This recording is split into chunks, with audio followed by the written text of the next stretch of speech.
So anyway, Vita's Carnis. Let's see. I don't know anything about it either. I know it's 16. I know they're also. I say short. I know that these are like long. I did not watch this.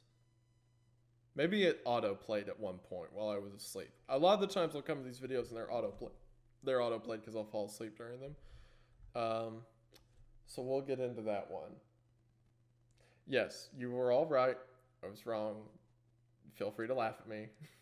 I deserve it. I'm like, oh, what's he wearing hat now? Maybe he learned his lesson, and everything will be okay. Just okay. Anyway, Vita's Carnis.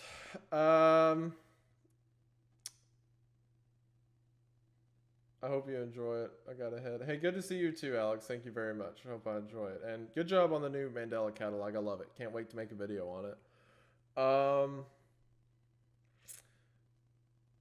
Yeah, let's just say we were all wrong. So anyway, on to Vita's Carnis. Someone said, watch this.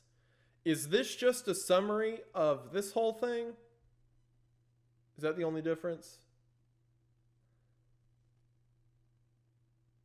It has extra stuff. Okay, so do I watch the episodes normally or do I skip to this?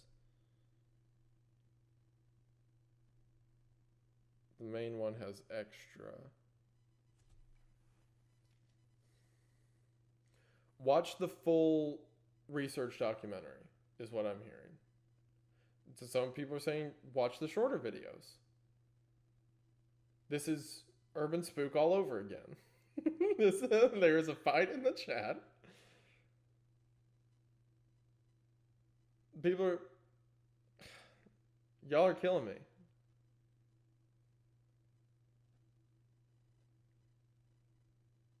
Okay. Compromise once again. All right? All right? Listen. Calm down. Calm down. Everyone. Time out. Listen. What we'll do... Because I know the people who want me to watch the individuals. Full video is... Wait. That's a... Full video is the shorter one. Okay. The reason that you all, I imagine, want me to watch the individual episodes is, like I said, there tends to be more stuff in the description, stuff like that. You know, contextual, whatever. So what we'll do is we will watch off of the full documentary. But for each one we get to... I will open the video in another tab so we can look at the description, analyze it, stuff like that. And like, so we look at all the aspects of the individual ones and then we watch the full ones, right? So we're doing that. Okay. All right. Fair. It's tough, but fair. All right. So open link in new tab. We'll watch off this one and then we'll go to one. Pieces. Sure. Okay, Dad. All right. Documentary. Maybe it'll be more than that in the future ones. I don't know. We'll find out. Documentary is the Vita Carnis species. I also have no idea what Vita Carnis is. If this is a ghost, if it's a monster, if it's what have you. But we'll find out. Oh, look at that. He's got them. Is that arranged by the 1, 2, 3, 4, 5, 6, 7? Yes, he's got them arranged by the stuff. Cool. All right, let's go.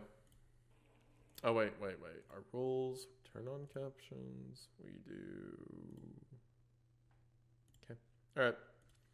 Warning, the video talks about and shows imagery of things like gore, violence, death, flesh, and lights. As long as it's not horses, I'm fine. All this is fine. This is all family-friendly. Kids content for YouTube, and I'm okay with it. It's the other stuff I'm not so much.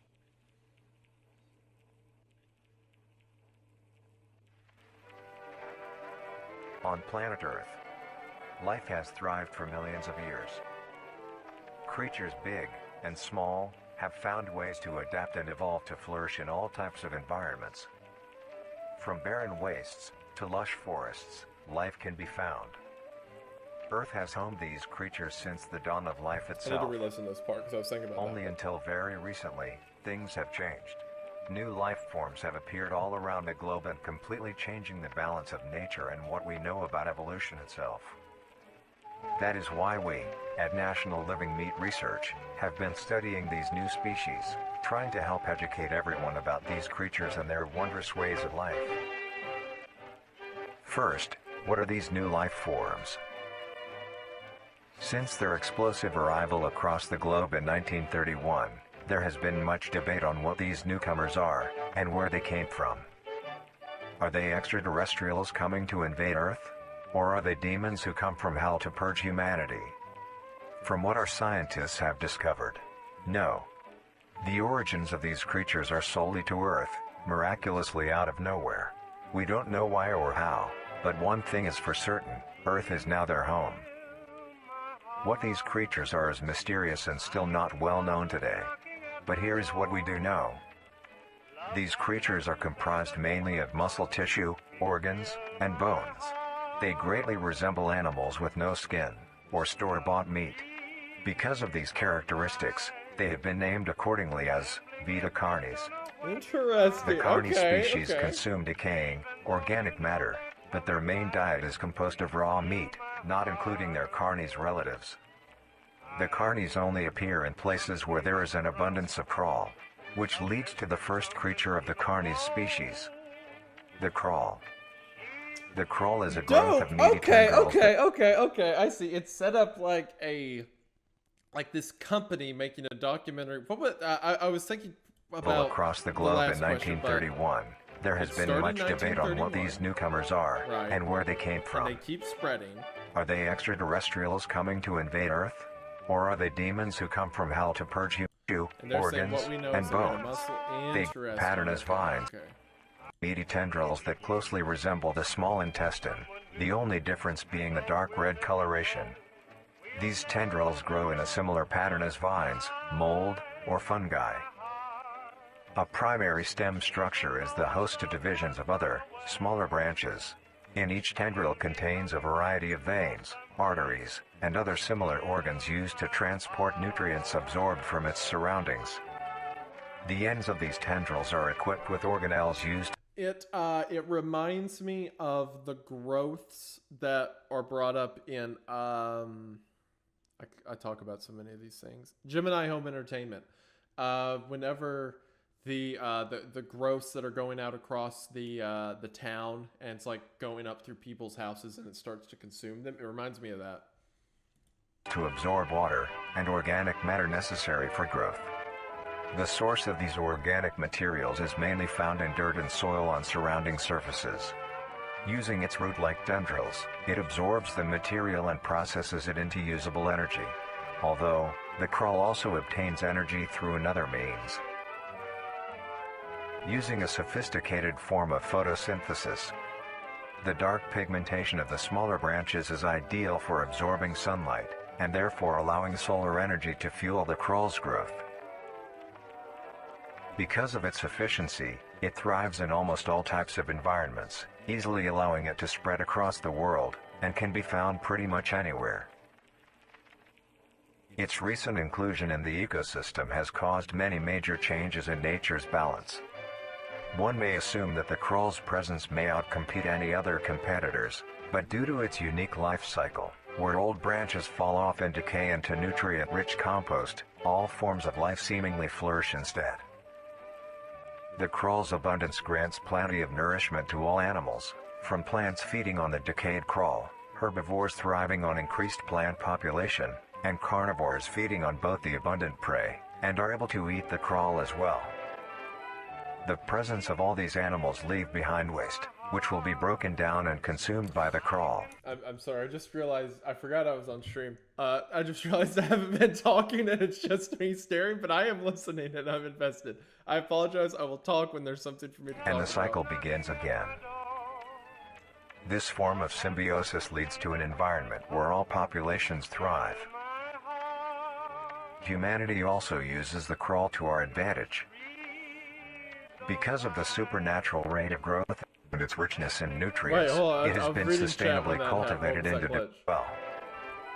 The presence of all these animals leave behind waste, which will be broken down and Okay, consumed already by the crawl, not that far, and the like, populations here. thrive. Humanity also uses the crawl to our advantage. Because of the supernatural rate of growth and its richness in nutrients. Oh, what was it? That was cool. Hold on. Because of the supernatural rate of growth. Radio tower overgrown within crawl. Interesting. Oh, cool. So as he's describing the benefits of it, why it matters, there's these hints that it is, as we can imagine, a trouble. Like it's becoming a problem. And nutrients. Yeah. It has been sustainably cultivated Oh, into domestic farms. The crawl is harvested and processed into fertilizer, which greatly increases crop yield and quality.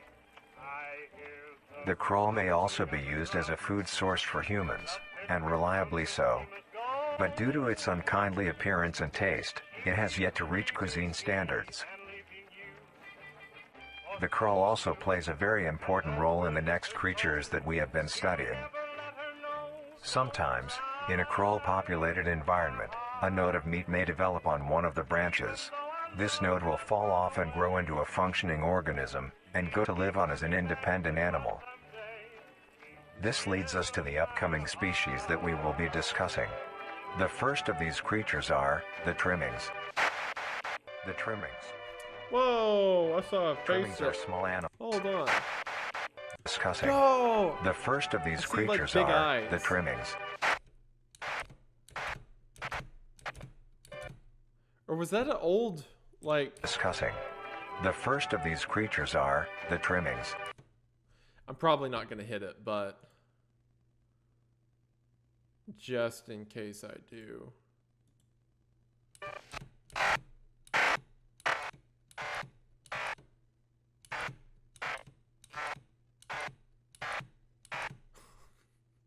Super a super interesting streamer here. There we go. What on earth? Yo! It's like it's some old... it looks like it's a coloring book or something, but it looks like an old prophecy or like an old tale that relates to them? That's dope. Okay. Trimmings are small Okay, animals. alright. So, again, we said the deal. This is the second video, so we go look at it in the timeline, right? So maybe there's not much to look at. It's was this first video the exact same beginning? Because of the super creatures are the trimmings. Yeah, and then just leads into the trimmings. Okay, all right. This is good. I like it. This is interesting. Resemble skin. So basically the oh man, what the word for it? The growth, but he called it something specific. Greatly increases crop yield and quality. So the crawl is a composter in the environment that's grown everywhere, and people can't eat it, but it's getting to be a problem. And it grows these clusters of meat, it calls it. Then the meat falls off and becomes trimmings. Interesting. The trimmings. Trimmings are small animals that resemble skinned raccoons. They are commonly known to have a plump body, skinned round head, raccoons. small eyes, nose and ear holes, and an agape mouth. They are also equipped with a diversity of limbs. All individual trimmings are unique, each with a different body shape, number of limbs, and other characteristics. One thing they all share in common is that they are made mostly of meat tissue and are a maximum of 20 centimeters in length, no larger than a basketball. Its life starts with its separation from the crawl. It will wonder to find anything that is edible and able to consume. Although it is an omnivore, being able to hunt meat and forage for plant matter, trimmings are almost entirely scavengers. Their diet consists of rotting plants and meat, including, but not limited to, fruits, vegetables, roots, seeds, insects, and deceased animals. Although its appearance is unsightly, it is a cowardly creature, only fleeing, screeching, and hiding when threatened. Because of its lack of defensive traits, it lies near the bottom of the food chain, making it easily overpowered and picked off very regularly by predators. Naturally, its population would eventually die out, Is not the case. The coral constantly I may produces not a try to large hit that one quantity. as hard, but Is not the case. Its population would eventually die out. Is not the case. fine. We'll do it for just because I'm curious. Not ambient mode. What? No, I don't want. What's that mean? What does that even mean? Okay. Population would eventually die out. Mass trimming infestation. I like that. It's cool that it's popping up how it's like an infection around the world as this guy in the documentary is talking about why it's like a useful part of our society. It's not Interesting, okay. the case. The coral constantly produces a large quantity of trimming nodes, keeping up their numbers. Naturally, trimmings can be found wherever there is Wait, you can abundant use those coral. keys? What do those keys do? Hold on, where are those even at? Awful at working these things. Hold on. It's number lock, right? Yeah. So if I do that, and shift. Just skips, right? No, I don't want to go that far. What keys are you pointing at? The Alt F4. No, I'm not. I know better. Don't get me on that one. oh, these two. Yeah. What do they do? Changes the speed. Wait.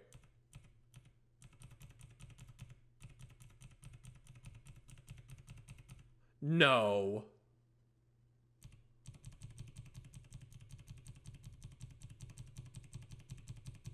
You can click through frames?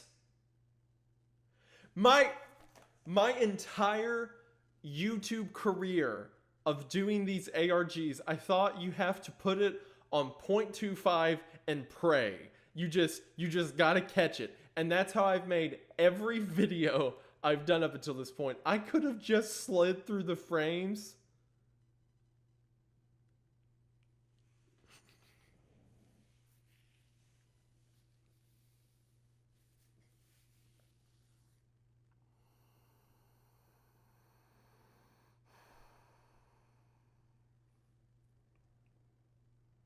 You know what, everyone? You know what? God is real. Because if it wasn't for divine intervention, there is no earthly explanation as to why I am where I am today. Because I should not be here. I am like a child with his CDL license behind an 18-wheeler. Just a baby driving millions of dollars in goods down the interstate. That's what I am right now. And it's somehow worked out this long. Anyway. To find anything that is edible and able to consume. Although it is an omnivore, being able to hunt meat and forage for plant matter, trimmings. Go ahead. Finish. Get out of your system. I can see you all. I can see the laughings, the boomer comments, the L's.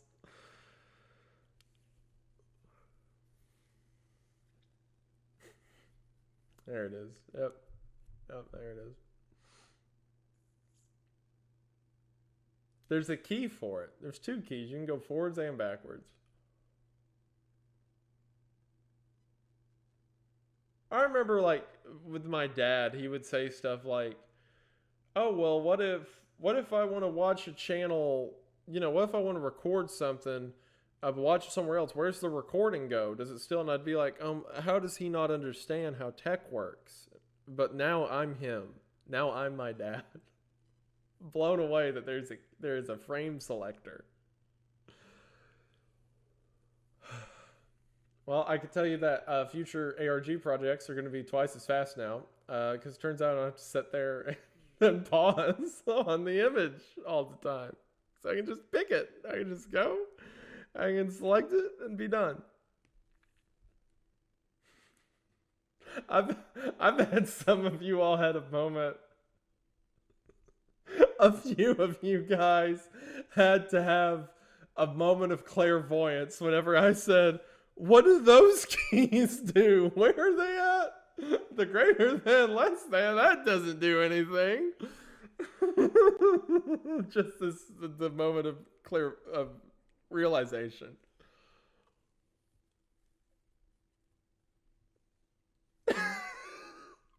Okay. I'm glad that was live for everyone to witness. Are almost entirely scavengers. Their diet consists of rotting plants and meat, including, but not limited to, fruits, vegetables, roots, seeds, insects, and deceased animals. Although its appearance is unsightly, it is a cowardly creature, only fleeing, screeching, and hiding when threatened. Because of its lack of defensive traits, it lies near the bottom of the food chain, making it easily overpowered and picked off very regularly by predator. Okay, so what we're about to get is a description of me as a YouTuber.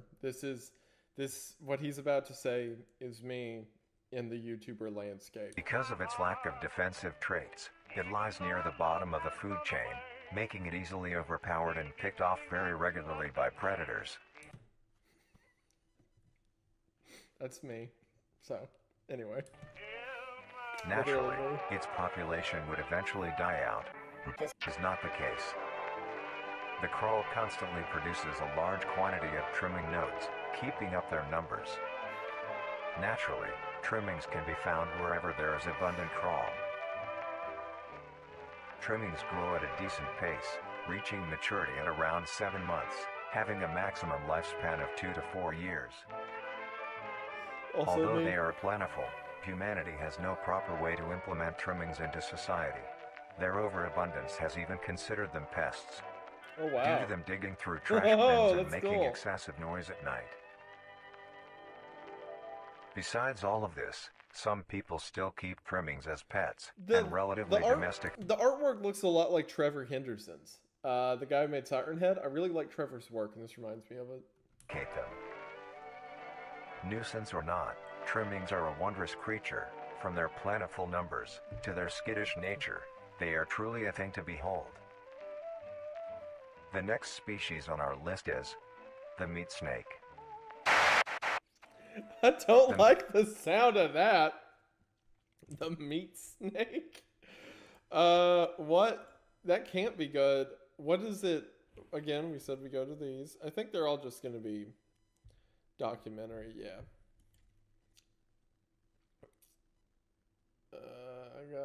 I'm glad y'all are having fun with that. Children.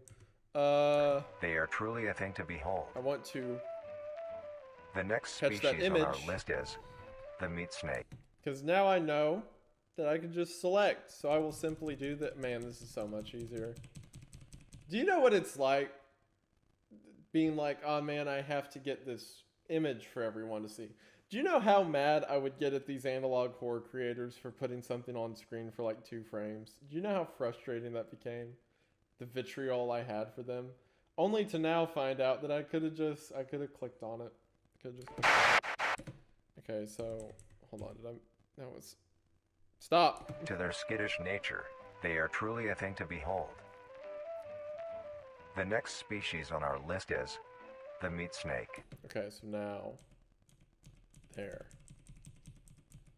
Just so man discovers fire. Shut up.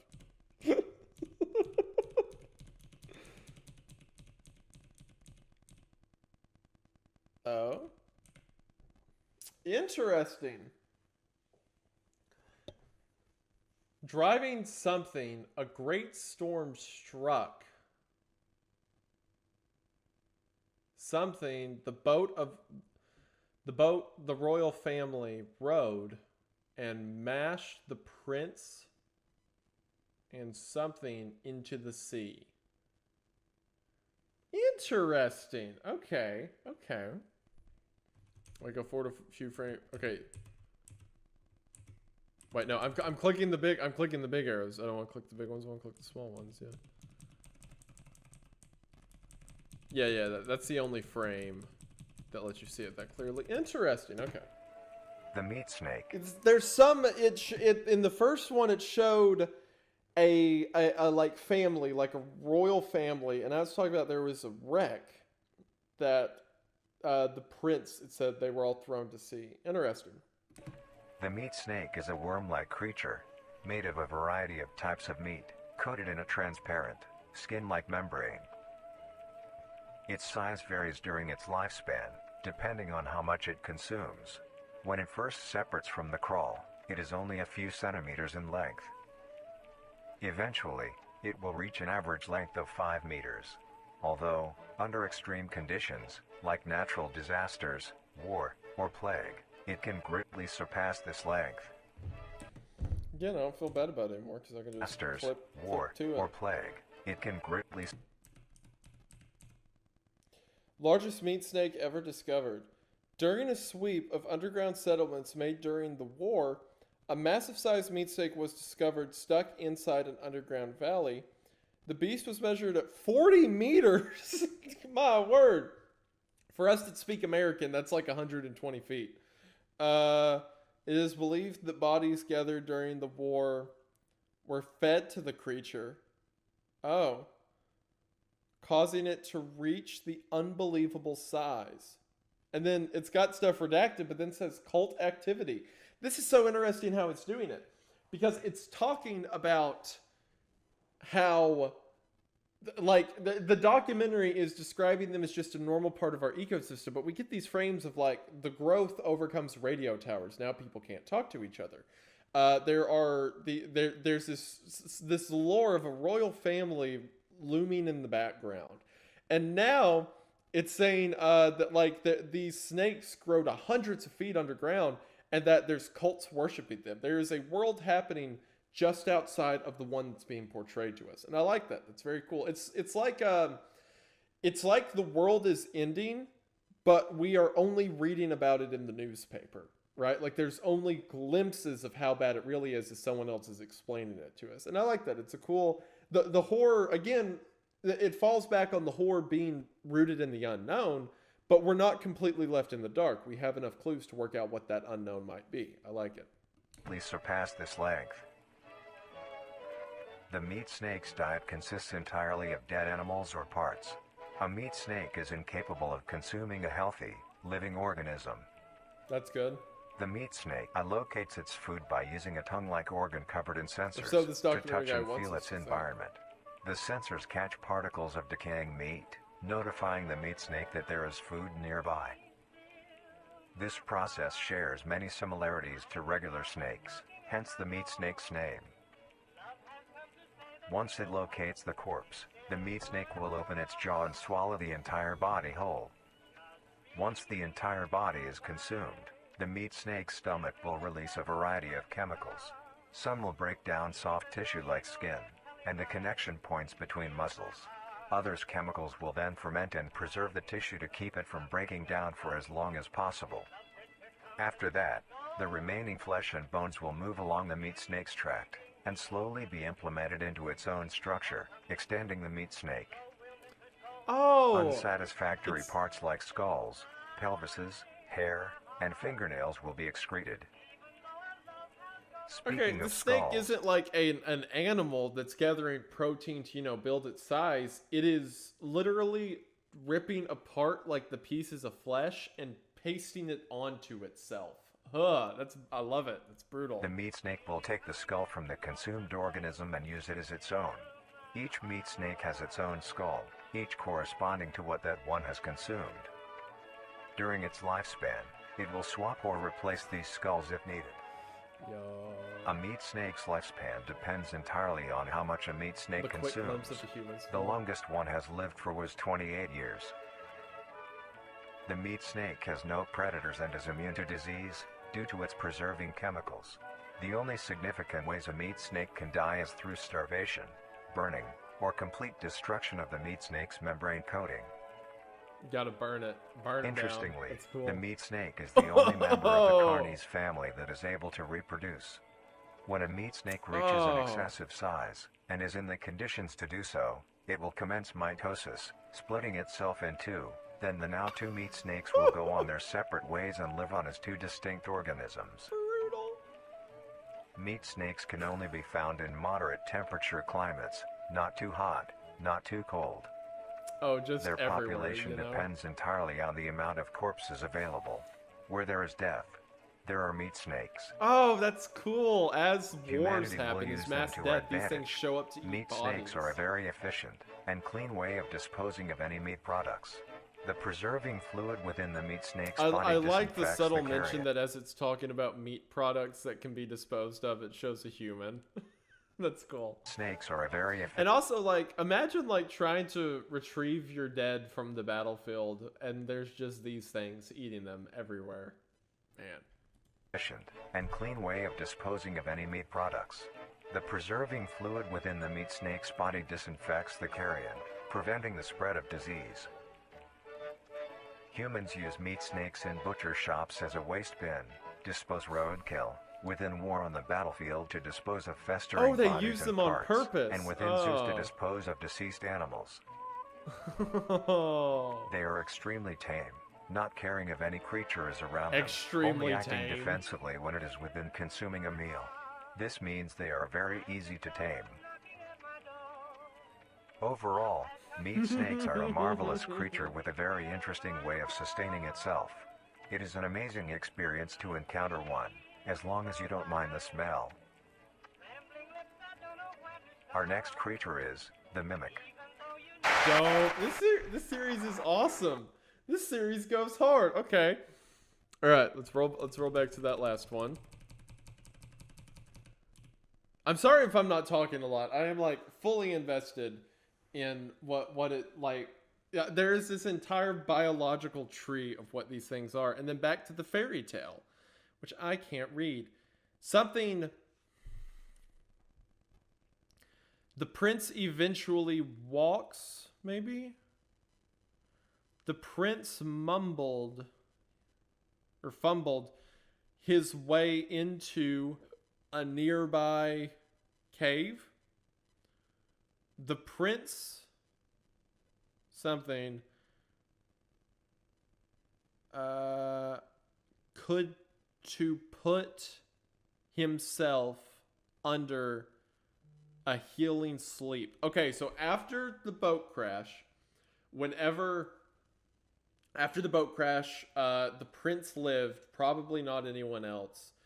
He stumbles into this cave, and it says he wants to be put into a healing sleep. He's at his wit's end.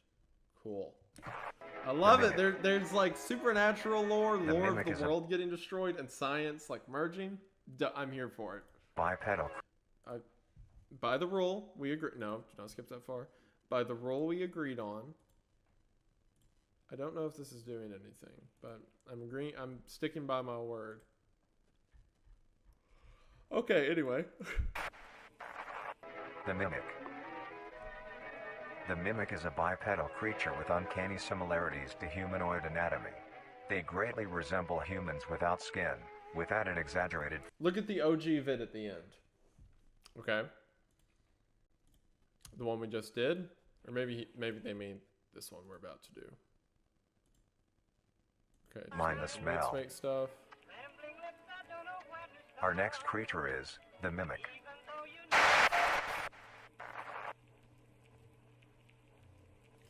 Maybe they mean the one we're about to do. We'll come back to that one after. Okay. Features. These features include extended finger length, longer limbs, bulging, empty eyes, and their most prominent feature, a wide, teeth-filled smile. Oh. Although it resembles a happy face, no. this is due to coincidence, and is only how their facial structure is This shaped. is due to coincidence. I'd say so. While the mimic contains much more teeth than humans, and their teeth is comprised almost entirely of incisors, with some canine and premolars in the back. This tooth composition is ideal for biting down onto meat and swallowing chunks whole. A mature mimic's diet is comprised entirely of human flesh. Oh? No music for that one, Mr. Happy Narrator? Because of this, they are It found just eats solely people. around human-populated areas. Oh, that's comforting. The mimic's life cycle is made of 3 stages. In the first stage, a young mimic separates I like from the how call. I like how They- before it was like What are y'all talking about, Chuck? Did it say that? Was there a joke I missed? Um, I like how before it was like he was maintaining this facade of like, oh well, the little skinned raccoon things, they can't really do a lot, so we just kind of leave them be. But the meat snake, they're used by zoos and butcher shops and stuff. And yeah, this thing eats people. So that's what it does. Closely resemble their trimming relatives, but are thin, sleek, and only have 4 appendages. In this Oh stage, man. the young mimic will hunt small animals, moving on to larger and larger as they grow. Once large enough, it will begin metamorphosis into the next stage of life. Once fully transformed, it will resemble the description mentioned in the beginning. Its hunting style changes and becomes much more complicated. It now stalks and Oh. feeds only on humans. It will locate human populated Oh. area and begin its search for an easy target. To blend in, it may use objects to conceal itself. These include clothing, mannequins, and furniture.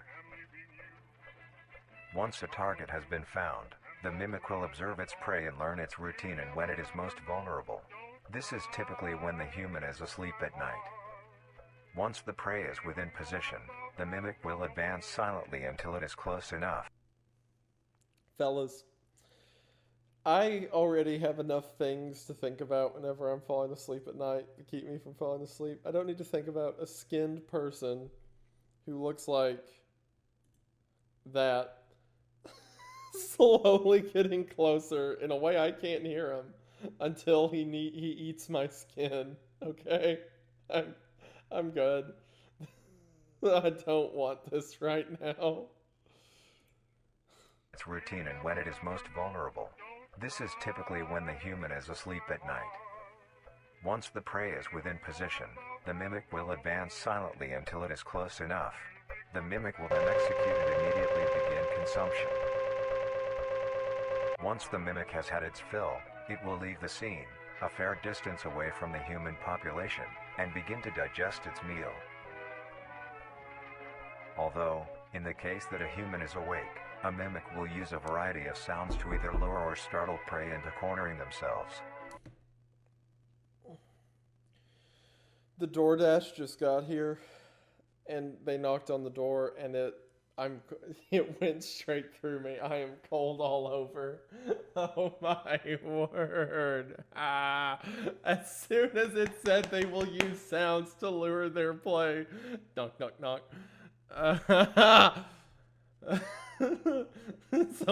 Everyone's like, it's not DoorDash. Do not go to DoorDash. Mimic will use a variety of sounds to either... They're knocking again. They knocked twice. Hold on.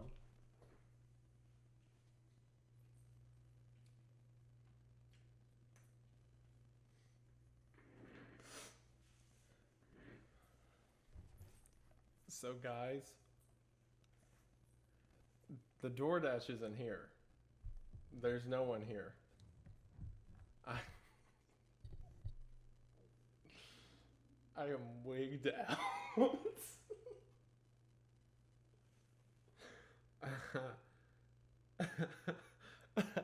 I swear, I am not kidding. It was plain as day. Just like 3 knocks. And then the second time it happened, there were 2.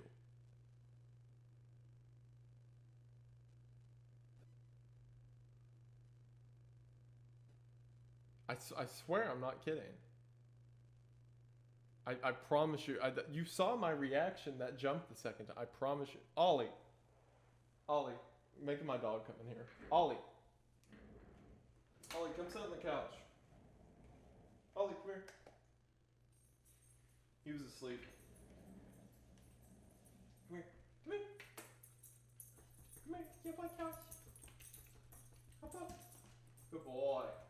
Good boy. You're going to sit right there. And if a mimic shows up, you're going to beat him up, okay? Does that sound good? All right. Good boy. Okay. No, that's not what I said. No, don't follow me. That's not what I said. Okay. He's in between my legs now. He's just under the chair. Guys, I'm I am freaked, okay? Although, in the case that a human is awake, a mimic will use a variety of sounds to either lure or startle prey into Is that the video? Awake, a mimic will use a variety of sounds to either lure or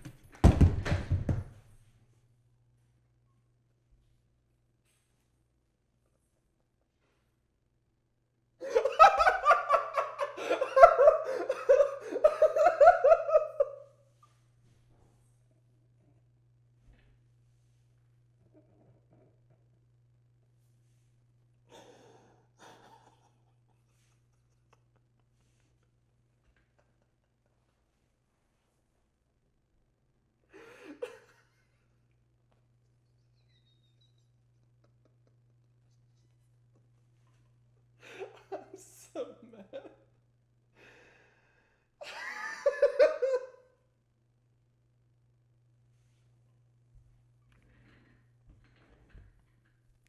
I want to cry. I'm so upset. I'm so frustrated by that.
Anyway,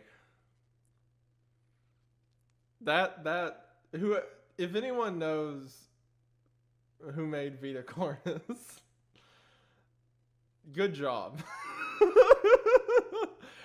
You don't get how well that worked. I'm home alone.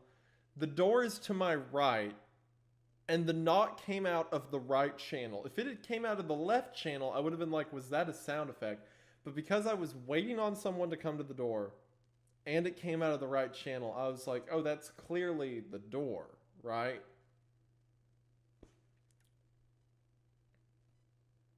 Man, this is why I'm glad I did it live, because I never would have been able to convince anyone of that. If I explained to you, if I make a video on Vita Carnis, and I'd watch this alone, and I was like, no, you guys don't understand, I was freaked out, I thought the knock was real, like, it wouldn't mean anything, but now it means something. Now I have footage. Now there's proof. Everyone gets to laugh at me. Alright. Anyway. Well done. And this all goes back to my thesis. If you get into the story, it will scare you more. That's how it always works. Alright. or startle prey into cornering themselves. Once a human is in place, it will startle prey into cornering them. Let me hear that knock one A more mimic time. will use a variety of sounds to either lure or startle prey into It just then, it gave me a chill because it's such a good knock effect. If anyone's wearing headphones, it is all right channel.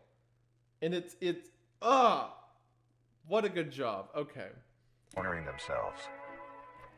Once a human is in place, it will swiftly attack and kill the helpless target. What was that? What was that Kill the flashing helpless before? target. Once a human is in place, it will swiftly attack and kill the helpless target.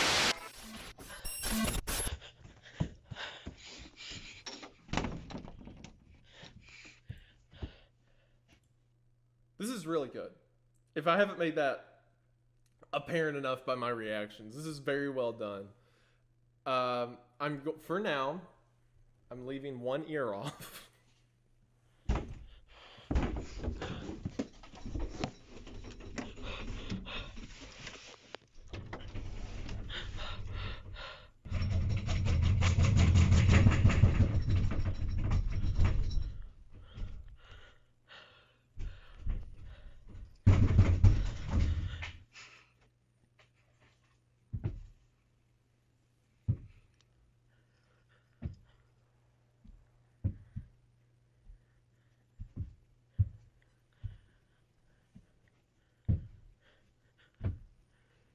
Do it. Bite me, bite me, bite me, bite me. Like a man. Come on. Put him up, put him up. Throw down. Do it.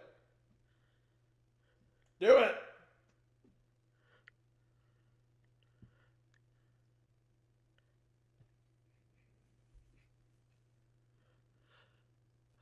No! No!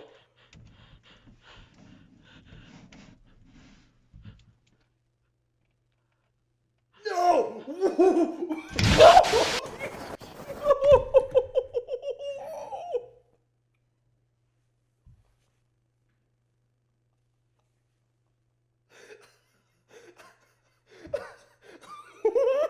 What? Was that a practical effect? That was so good. Yo! Who made this? Who made this? Was that the name at the end of the credits? Yeah. Okay. Let me find this guy.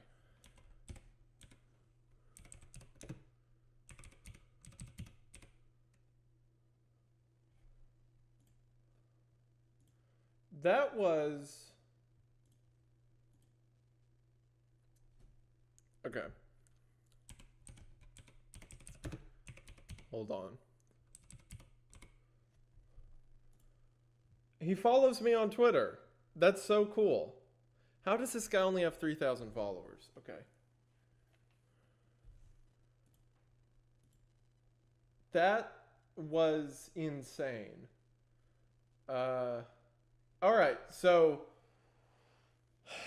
for one, this whole series is very well set up, very well done. I like all the different creatures being incorporated in the lore. All that's cool, but that moment in particular, I watch a lot of internet horror, like a lot of these stories when they pop up, right? Like the majority of them, I would say. And I'm used. It still gets me. Like the horrors still work, but I'm used to digital effects, right? That's just the standard, and it makes sense. You know, most of these guys are making their videos for free, right? Of course. And a lot of them are able to do amazing things with digital effects. So when that scene was happening, I thought maybe he had a prop hand, and I'm like, that's so cool. He has a prop hand. This dude built the whole face. He built the creature.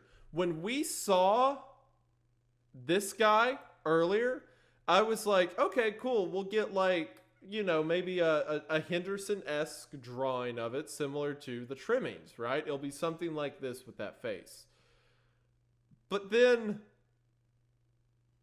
he said, nah, we are eating good. Look at that. Look at that. Its smile and all, it looks like a human. It looks, in the way alternates are described in the Mandela catalogs, as they're things that are trying to look human, but they don't know how. It's like a skinned alternate. It's so strange looking. Man, this is incredible. Where have you been all my life? Look at that. Look at that. Oh, it's so creepy. This thing, perfectly silent, floating across your room. Look. That's so good. What a great effect. Hats off, man. I didn't think I would ever see something like that out of these. What a great job. All right, man. 1,000,000%. I'm here for it. Dang, dude. Yeah, yeah. Someone said there's two. We're halfway through. There's more of these things. That's so cool. Okay.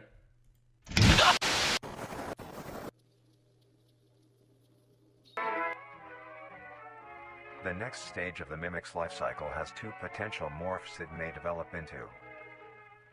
If a mimic has a consistent supply of food, it will develop more human-like features. It will grow skin, hair, and by the end will look nearly identical to a human being.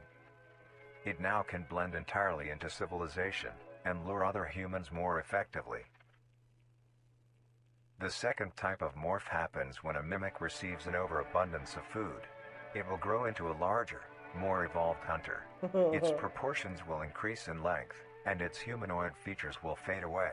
It grows a thick, dark coating of a flexible skin, which is highly durable, and increases in strength the more the elder mimic consumes. You remember that thing I mentioned whenever we were talking about like the kid with the camera and stuff like that? How it's so someone said atheist alternates. That's funny. But you remember how whenever I was talking about like the kid with the camera stuff, how it's so scary, like the whole children's things, because we know that this is just a placeholder for what it really looks like. But Vita Carnis has showed us that we will see full force what it actually looks like. So whenever they describe stuff like, oh, well, this rendition of it is much taller and loses its human features, I get chills. Like, are you going to make us look at it?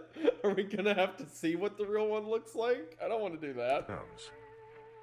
This excludes the face, which is now coated in a pale pink skin.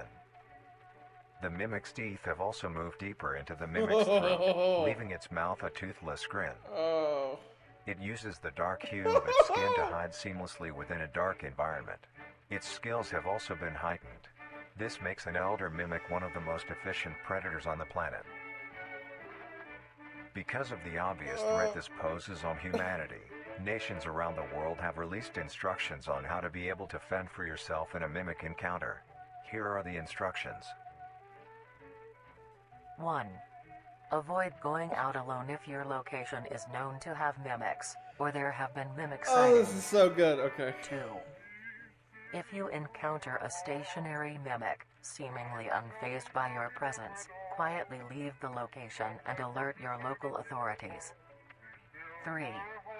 If The pursued noise by a of mimic, that thing get rattling yourself the into door. a position where you are able to flee. Mimics will rarely attack if a person has a clear escape route. 4. In the event that you have been cornered by a mimic, roll into the fetal position, protecting your neck, face, and vital organs from attack. Oh, Make as much noise as you can to just alert any other because it's people. just gonna maul on 5. you. Oh. If you have a weapon, do not use it. A mimic is fairly resilient, and any strikes or shots on a mimic is not effective enough to bring it down in time. Instead, use it as a barrier between you and the mimic to block any attacks. 6. In a situation where a mimic is hunting in the immediate area, and is not aware of your position, hide somewhere low, like under a bed or behind other furniture. A mimic will not linger too long to search for prey, and will move on. Be safe, and avoid any encounters with a mimic at all costs. Guys, I'm still wigged out over that knocking. Next up, the harvester. Thank God. Thank God all that mimic stuff is over with. Oh, I felt like that was never gonna end. That was like a 40-minute segment because I kept having new panic attacks. Oh boy, between the knocking and the face were in the one bit. Oh, we did it, boys. Tis I, the guy who made it through a single YouTube video. Oh. How are we doing, kids? So yeah, I'm gonna go back and watch the end of the OG. I think I still have to get to the fantasy clip too, the screenshot. Oh, let me turn the video quality up. What's it at? 480. I'm sorry. I didn't know I was doing that. Oh, I could have been looking at it in high def. Yeah, that's what I want to do. Look at this guy in high definition. Oh, it's such a good effect. Movies are back. Cinema. Ever just being like, wow, he did a whole hand and then the eye pops out. Man, so well done. Beautiful. Oh, I want to kiss it because it's so terrible. Oh, man. Art. I love it. I love it. Yeah, the VOD will be up. We did it, boys. We got him to turn it up. Oh, creator in chat. What creator? Oh, Darian? Darian's in here? Yo, no way. Yo, my guy. Oh, big fan already. Only 18 minutes in. Big fan. Yeah, that's a good point. The advice the voice gave was to just hide and don't use your weapon, which I also agree would probably not be the best move. It didn't work for this girl, right? Man, if Darian isn't here, if he wasn't here, Next up, man. the Harvester. Okay, we get our fairy book. There it was. Can we actually read these now? Are you telling me I could have been reading all of these? Okay.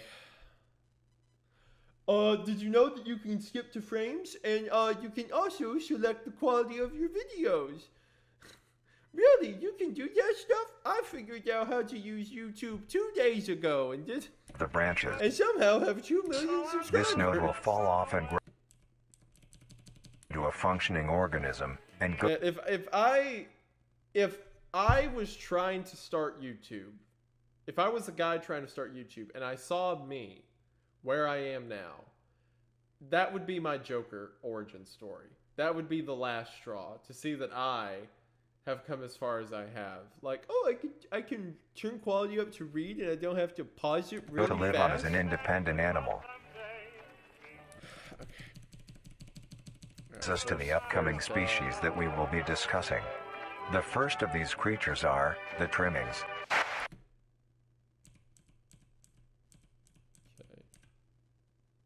Okay, I can't read this one that well. There was a distant kingdom. The kingdom was the queen and the prince, the royal family. Oh, let me get rid of these. I think I can get rid of these altogether because they're not... The voice is pretty easy to understand. I'm glad you all enjoy me doing that because I'm gonna keep doing it. They something and sea to discover new places. Okay, so that's our basic setup. They set out to sea, and then we know that there was a crash, but I can read what it says now. The next species on our list is the meat snake.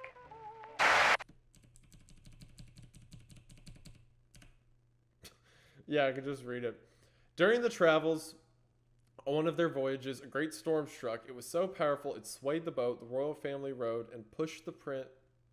I think that says rode. The royal family rode, or maybe it says died, and pushed the prince out and into the sea. Right. So we got that. There's a royal family who traveled by sea. There was a great storm, and the prince seemed to be the sole survivor. And then we got the one about the cave. It's just plain as day. I was trying to make it out, but it's just, you can just read it. I've made this job so much more difficult on myself than I should have. I have been reading blurry text and pausing on videos. So much. I need to redo every one of my ARG series because I could find so much more information now. After being stranded at sea, the young prince eventually was cast to an island. Injured, the prince stumbled his way into a nearby cave. The prince used what magic he could to put himself into a healing sleep. Alright, so the family was magical. Prince used the magic, put himself into a healing sleep. YouTuber since when again? I don't know, bro. Like yesterday, apparently. The way I've been acting. Be safe, and avoid any encounters with a mimic at all costs. When that pizza does get here, Next it's gonna up, kill me. the Harvester. Alright, and then we got this one. Yeah, oh yeah, by the way, the taco place was closed, so I went with your all's advice and got pizza, so. Okay, and then this one says, no, it's not. I keep hitting the wrong keys. I keep hitting the normal arrows because that's what I'm used to. The Har. Okay. Okay, there we go. But the prince's sleep was long. He slept for what seemed like forever.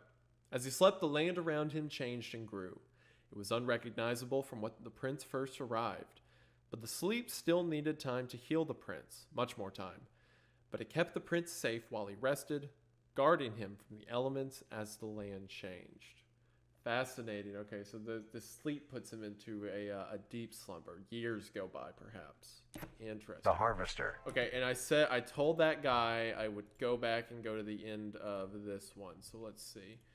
For one, just to make sure, yeah, that's about 740. The Mimic. Stop. Freeze. The Mimic is a bipedal creature with uncanny similarities to humanoid anatomy. They greatly resemble humans without skin, with added exaggerated features. These features there is a new segment over here. The Harvester. Okay. Thank you, whoever. Oh no, it's back here. It's back here. It's back here. I don't like that. Ah. Okay. Oh, it's the sound of them getting ate. Oh, and there's blood flicking on the wall, and you can hear the bone breaking. Oh.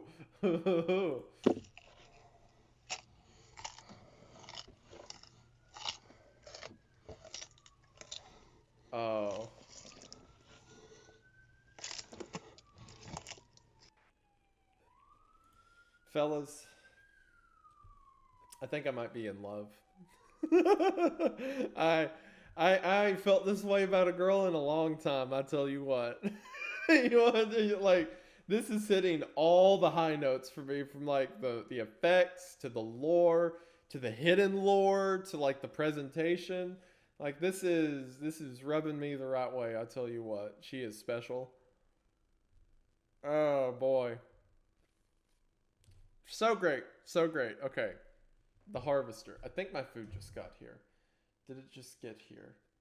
Yes, it just got here. Okay, I'm going to go get the food, and then we will continue with the Harvester. So good!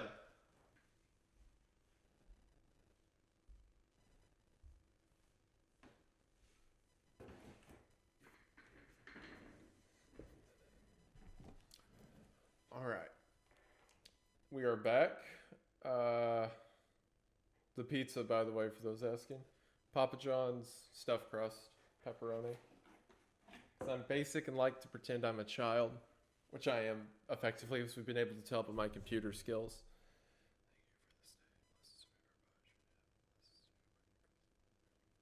Does anyone ever eat ranch with pizza? I'm not going to do that now for the sake of everyone in chat. But I eat ranch with pizza a lot, and I love it. I love ranch with pizza. If you haven't tried it, it's great.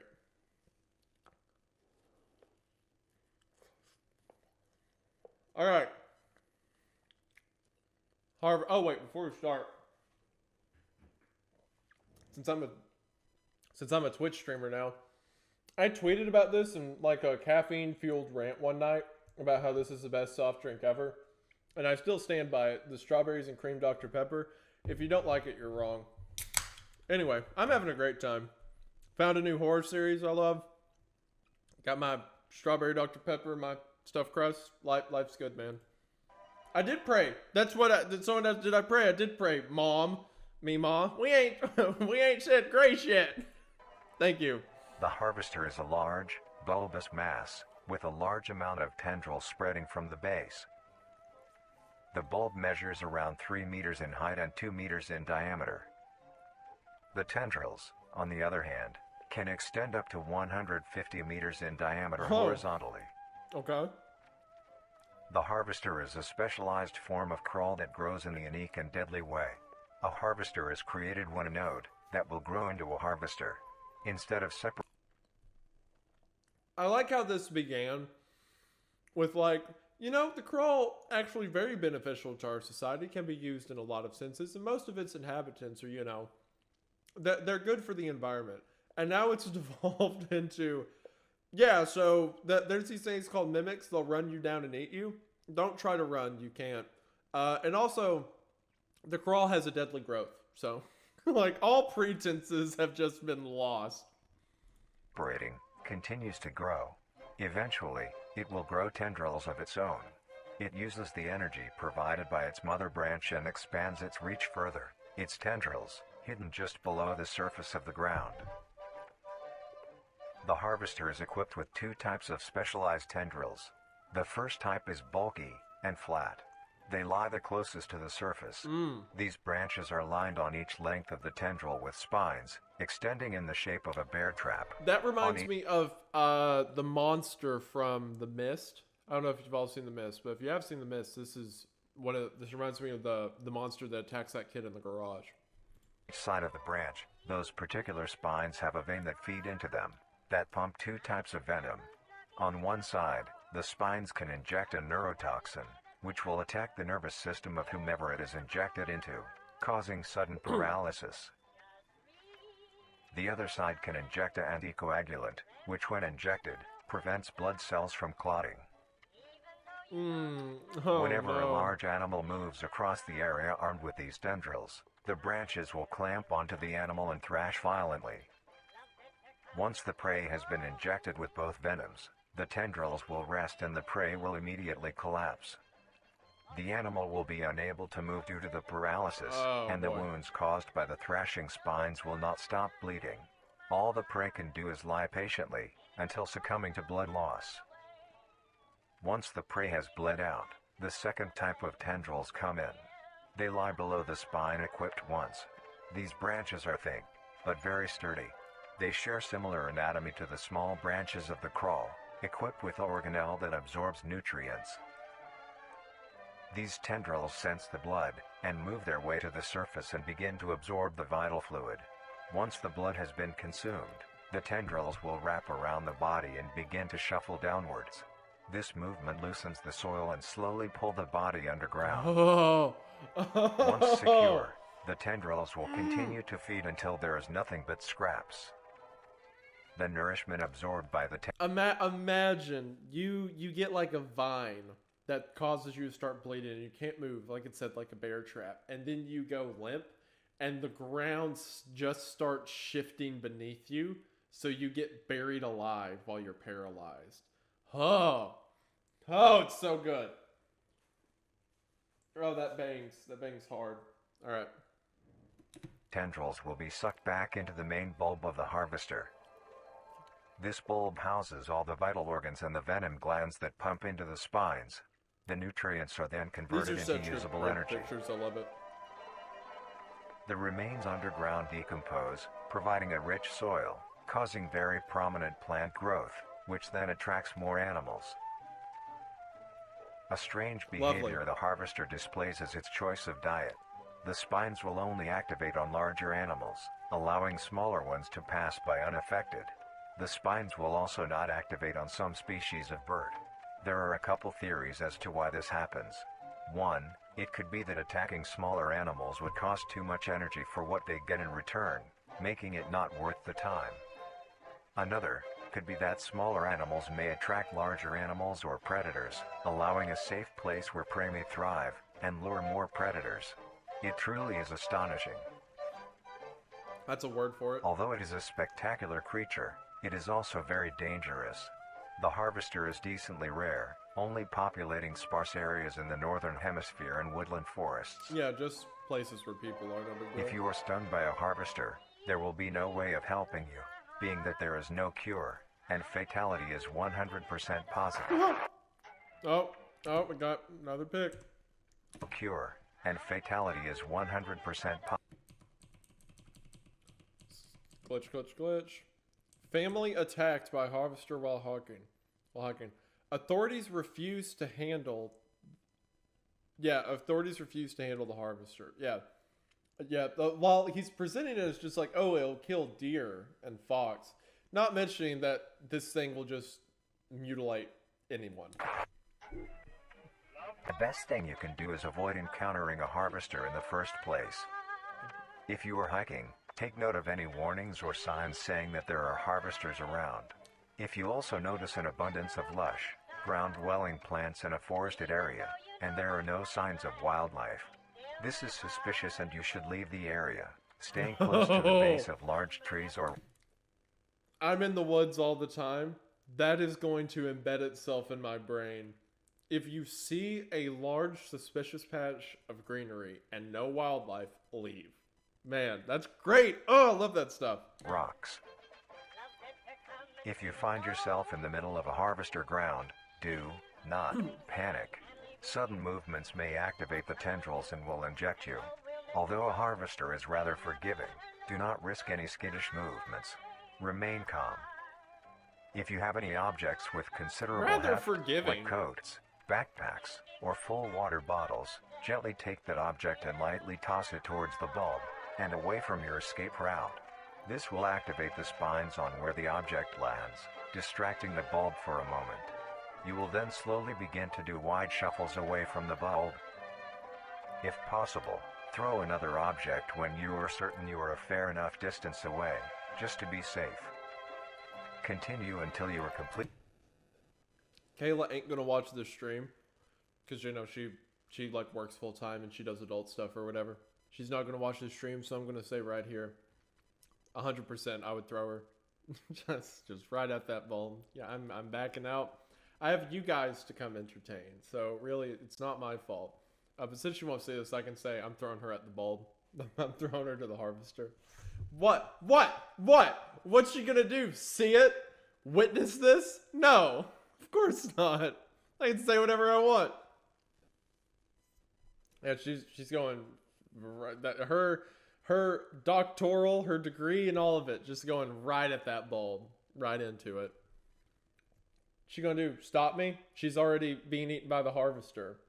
Uh-oh, too many neurotoxins? Silly idiot. What's that? You have paralysis, dummy? Completely sure you are out of harm's way. You may come out unscathed, but don't be too obnoxious, or you will be a harvester's next meal. Throw what? Throw Next wife. up is Wife good. the host. Wife gone. Regret. The Wait, host the of what? Next The up is host? the host. Alright. What? What are y'all yelling about? I didn't say anything. I said I'd throw my wife at a harvester plant. Who cares? Anyway. Lore. That's what you all want? Lore. Oh? Okay. I don't know that first word. The something. During a time of hardship, lived the island critters. The critters were struggling in hard something. There was barely any food to go around, I guess. They would go out and gather whatever they blah, blah, blah. Okay, so at this island where he's sleeping, there's these critters, as they're called, that go out to gather food. Gotcha. The host of influence. All right. Before we get to the host, once again, we go to here. And we read. The harvester is a large, bulbous mass, with a large amount of No, that looks pretty... Yeah, same thing. Okay. The host of influence, more commonly referred to as the host, has its name derived from a host who invites guests to an event. Not to be confused with a host, a harborer of parasites or disease. The host is a semi-humanoid looking organism. It has the structure of a head, torso, and arms. Other than this, it shares no other characteristics. The lower half of the host is comprised of a mass of fibrous tissue and tendrils that burrow into the ground to hold the host in place. Instead of skin, The host is covered in muscular tissue fibers, tendons, and veins. In some parts of the body are covered in a meaty plate, used to cover any large exposed meaty areas, plate. I don't like but the allowing sound of that. movement. I love drawings like that where The it's host's just head has a vague smooth enough. surface where the face should that be, you're not sure. attached to a crooked neck, which houses a slit in the front used for feeding. On the host's back is a mound of pores. Protruding from these pores are hollow, hair-like structures, extending outwards. These hairs are barrels that release spores produced within host's body by being fired into the air. These spores are hazardous, so keep clear of them at all costs. Luckily, What was that? are hazardous. You're not getting so by me. keep I know how clear to of them skip at all now. costs. This is a picture of the spore, I'm guessing. Oh, the spore and then people trying to get into windows. That's great. Awesome. Awesome. Luckily, the host is rare, only found in North America. Obtaining info about the host is a very risky and daunting task. This is because of their rarity and of how dangerous it is to be up close to one. The spores released by a host is very dangerous when inhaled. A host will release a cloud of spores into the air, which will be picked up by wind and carried great distances. If an organism inhales the spores, the particles will find their way into the organism's brain and infect them. An infected organism will show no symptoms of infection right away, but a couple hours after infection the infected organism's behavior and thought process will change. The first symptoms that appear are restlessness, sluggish movement, Wait a numbness minute. of joints. Okay, 2642. Where did it say the mimic came from? Mimic is a bipedal creature with uncanny similarities to humanoid anatomy. They greatly resemble humans without skin, with added exaggerated features. These features include extended finger length, longer limbs, bulging, empty eyes, and their most prominent feature, a wide, teeth-filled smile. Although it resembles a happy face, this is due to coincidence, and is only how their facial structure. Some canine human flesh. It doesn't say. Okay. Huh. Just a thought about what happens to these people. I don't know. It could be off, but we'll see. Restlessness, sluggish movement, numbness of joints, and lack of coordination. Then more serious symptoms appear over time. These include dizziness, migraines, impaired speech, and trembles. If you, or someone you know show these symptoms, contact poison control or emergency services. After a total of 6 to 7 hours after infection, the organism will cease all activities they were previously doing and begin to walk. The direction the infected will walk is towards the host whose I'll be spores have been honest. inhaled by the infected individual. If the infected makes Cool. their I way like to the the host, inner cut with an they actual will kneel victim. down in front of it, expose their vital organs, and the host will promptly gut and remove those organs. Oh. The host will consume them and discard the leftover scraps. However, if an infected organism doesn't reach the host within a 36-hour span or is treated for their infection, the effects will wear off and return back to normal. If the host Interesting. is unable to So if you can just keep them away from it for a day and a half, they're clean. Cool. I have a thought. When we get to the end of the series, if I haven't mentioned it, remind me, say, what was that thought you had about the whole series?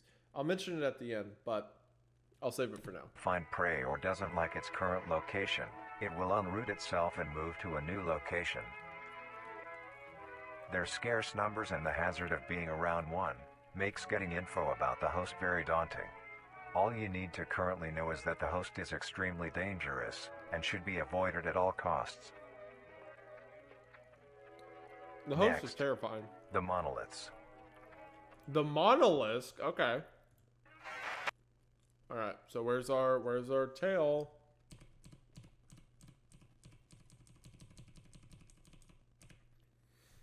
Okay, that's what I thought. So the critters find the boys sleeping, right? Although one day the critters found the cave while searching for food. They found the prince in trance in his healing sleep.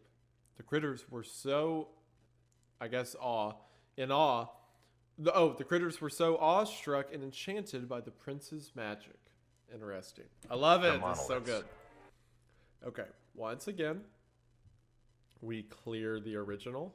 The host of influence, more commonly referred to as the host, has its name derived Look, from... everyone who goes right here, they're pausing it too. They want to see it too. It's not just me. Okay. The monolith is a very new creature, only showing up in June of 1972, in the area of... Where is that? That was Canada. I saw that right here. What is that? Is that like the Maple Leaf Moose Town? Is that Maple Leaf Moose Town, Canada? Is that its name? That's right, correct? Ohio. You're right. It showed up in Ohio, Canada. Yep. Average day in Ohio. There are only 7 monoliths, all of them located in a circular position, 1.5 kilometers in diameter. This ring of monoliths surrounds...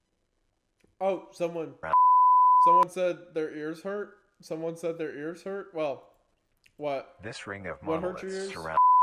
That? Of monoliths surround... Is that what hurts your ears?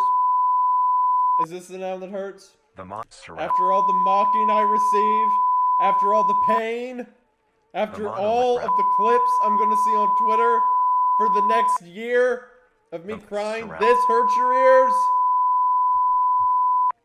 That's what I thought. The monolith is a Titanic-sized being, measuring roughly 120 meters in height. Whoa! Each monolith has 2 trumpets. Whoa! Yo!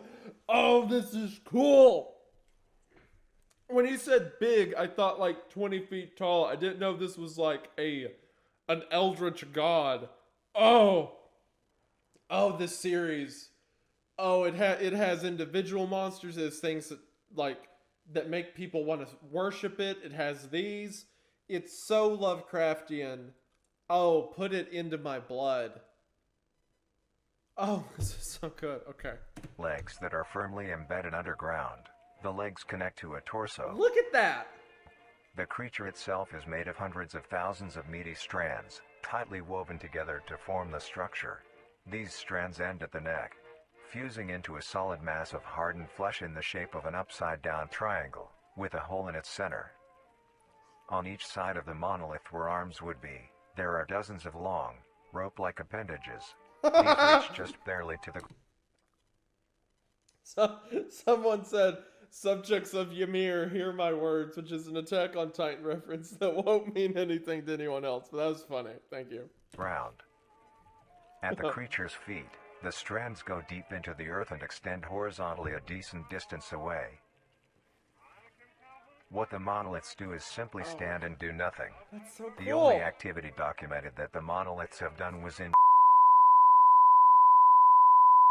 During this period, they I won't repeat those anymore, but I won't skip them either. were extremely aggressive. When the group of were making their way to the city, Yes. the monolith that they had passes roared a deep bellow and swung its appendages at the team, completely wiping them out. When military vehicles were dispatched, once they got close enough to top the monolith, it roared another call, this time releasing an EMP blast, completely knocking the vehicles out in the vicinity. Okay. I'm ignoring the fact for now that it made an EMP. But I know, like, these photographs by are the artist who made the art, which is really cool for him crediting them that way in the series. I think it's very neat. But Spite of Artemis is one of the hardest names I've ever heard. And dang, it's not on Twitter by the looks of it.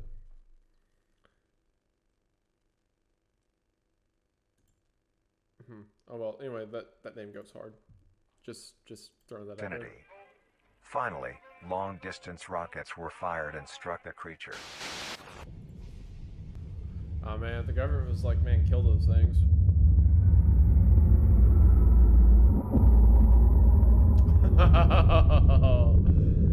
Yo.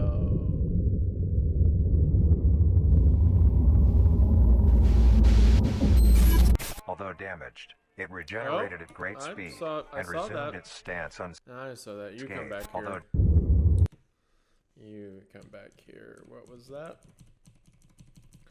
Can't hide from me. I know how to click through frames now. You all thought I made analog horror videos before. You ain't seen nothing yet. I know how frames work. I can click. There it is. Wait, was that all it was? Although that damaged. Hold on.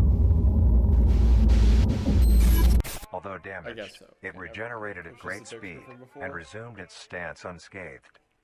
Eventually, the area has been fenced off and is now restricted to all. I don't appreciate Ever your time. since, I hear that the sarcasm. monolith stands silently, now only a grand spectacle of awe and mystery, only adding more questions to these meat beings. And finally, the last creature on this list is... The sun. Dope. Okay, hold on. I love how they keep going up in scale too. This is so cool. Okay, I could probably pick any one of these, but there was a flash of something else before. Wait, what? No. What was that? Oh, the Earth. Why would I go forward? Is it trying to pull up? Is that Arabic? Stop it. The Earth is the other thing. I broke my computer. It's getting scared that I know how to do this now. Is there a better one? One's less glitchy. Alright. Why are they... Okay. They said amongst themselves, talking about the boy who's asleep, who is that creature? Why are they here? Are they dangerous? A thought was brought up. What if something could use his magic to help them? What if this creature could use its magic to help them? It may grow food or heal sickness. They continue to urge about the prince. They continue to argue about the prince and his magic something end. The majority of the creatures agreed that the prince was dangerous and should not be meddled with. Okay, so these things are looking for food. They come to him and they say that the prince is dangerous and shouldn't be meddled with. Someone said I missed a page. I don't think I did. Because unless there's another... Oh, that's in the beginning of the next one. Yeah. Unless it happens right here. Yeah, that's the next video. Not yet. Yeah, I don't think I missed a page. Because it says that. Get to that one, yeah. And the one before was the one about them finding him in a cave. Right. Oh, wait, no, I went too far. Oops.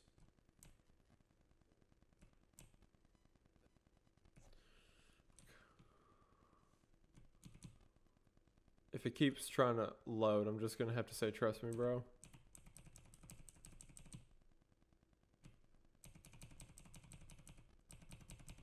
Okay, whatever. It's there. I swear I didn't miss it, right? Yeah, I didn't miss it. Okay, so once again, the monoliths are cool. They're made out of strands. We're going to look here.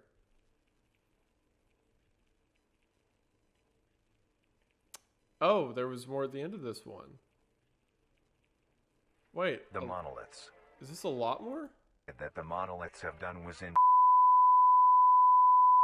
appendages I didn't mean of to the do that, team. but Components you're welcome. rockets were... Yeah, we saw Although this. damaged, it regenerated at great speed and resumed... Wait, hold on. Where did this one end off at? Although damaged, it regenerated at great speed and resumed its stance unscathed. Eventually, the area has Maybe been not. fenced off Maybe and I'm is now crazy. restricted to all. Ever since, the monolith stands silently, now only a grand spectacle of awe and mystery, only adding more questions to these meat beings. And finally, the last creature on this list is... Okay, yeah, so there's a little bit extra here. More questions to these meat beings. And finally, the last creature on this list is marvelous and majestic world that exists today. It's as extraordinary to have such strange and mysterious beings appear all around us. Thank you for joining us on this journey of exploration and discovery of the lives of these living meat creatures. I see. Okay. So that was the end, right? It was proposed as the end because it gives us that. And right before, because it did it on this one too, right before it's like, and our final creature is, it cuts off and goes back to the beginning. So that's the end of the series, quote unquote. But then he added an extra part to the end of this full video. So now we'll watch that. The singularity is an orb comprised of a dark-colored mineral with hints of luminous colors within its core. The singularity is estimated to be 1 meter in diameter. The orb has several unique qualities that are not well understood. The singularity typically can be found suspended in air by an unseen force. There are also a variety of readings that have been documented coming from the orb itself. Various things like magnetic fields, energy signatures, and other pattern-like signals released by the singularity. The population of these creatures is unknown. Almost all info about the singularity is hidden or confiscated by officials. We were only able to receive one classified document about the singularity being held by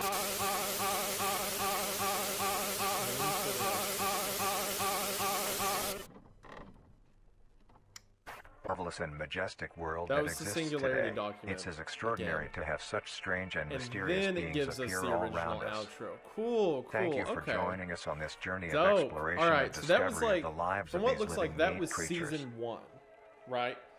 And then there's a whole season 2, it looks like. So we have to watch it, clearly, right? Like, am I crazy? This is too good not to. This is one of the most excited I've been about analog horror in a while. Yeah. Yeah. The trimming pet video, is that? Yeah. That's coming up.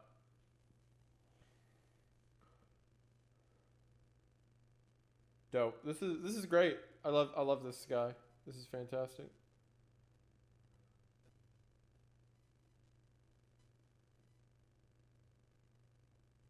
Not a season 2, more of side videos. Okay, well, yeah, gotcha. Yeah, all right, we're all in for it. Let's keep rolling then. Cook at home kitchen. This could be the Cooking with Crawl. These are great. I love this guy.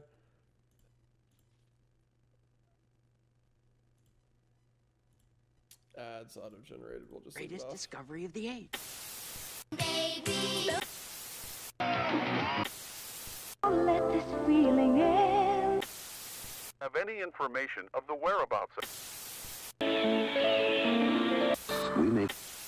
Be making a dish that has recently gained a fair amount of popularity. Today's dish will be a cheesy crawl penne.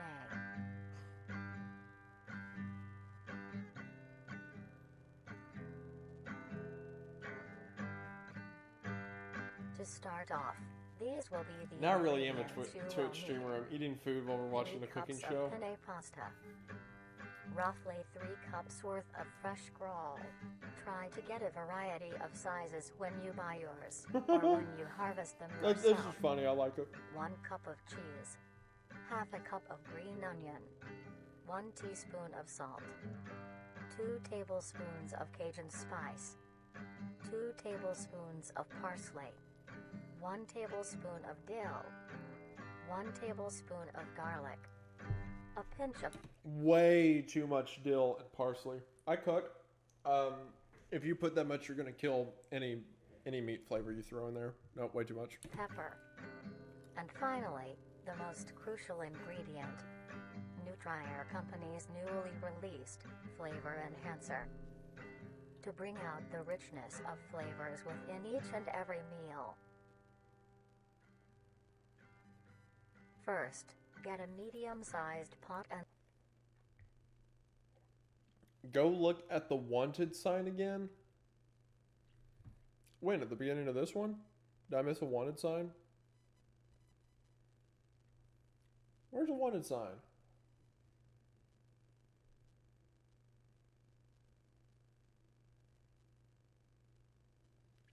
I'm not moving forward until someone explains themselves. Okay. The beginning. Okay. I was too distracted with my love This of the could be the series. greatest discovery of the age. Don't let this feeling end. Have any information? Oh. My head empty self, so freaked out by this series, just wanted to eat his pizza and not think about lore. And you all dragged me back into it. Okay. What about the CSIS? Okay. Vincent Barrere. Date of birth, 1968. Canmore, Alberta. Height. Eyes. Canadian. If you have any information. Interesting. I wonder where this will come into play. We'll find out. Of The the lore. whereabouts. Lore. That's what this channel is built on. Lore. be making a dish that has recently Real life gained lore. a fair amount of popularity. And also whatever this Today's is. dish will be Okay, hold on. a cheesy For crumb. one, I like how they show the finished product picture, and none of it's cooked. This is just raw noodles and cheese. Okay.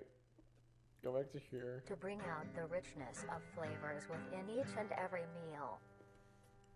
I don't have trauma, I have lore. First, get a medium-sized pot and fill half of it with water.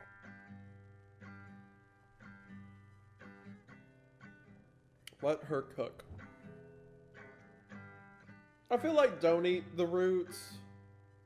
Unless it hurts it, then sure, but I feel like eating crawl's a Add bad pinch idea. Of salt, which is used to help the pot come to a boil faster and help flavor the pasta. Then, set aside to boil. Way more salt than that. You want that water like ocean water whenever you boil pasta. Makes it taste so much better. Grab your crawl and a sharp knife. Begin to cut the meat into a rough mince. These practical effects are great, man. What a great job.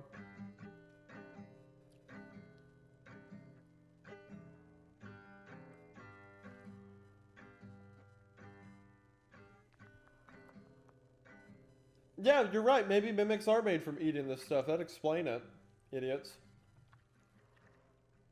Yeah, go harvest some crawl and do a cooking stream. Great idea. Okay, not quite. I was exaggerating a bit. Not quite Crawl ocean is water, soft but you on make the the water outside, salty. but the interior has a surprising sturdiness.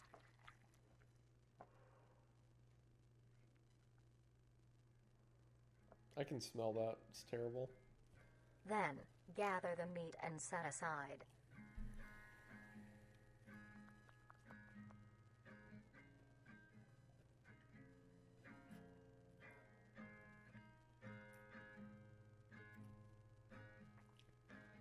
Mince the green onion into rough segments.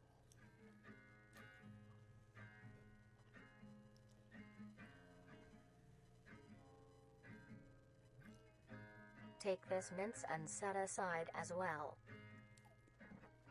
Next, So nasty grab looking. your skillet. Why and does she look heat like a with prisoner? along some oil. I'm a slave to the crawl.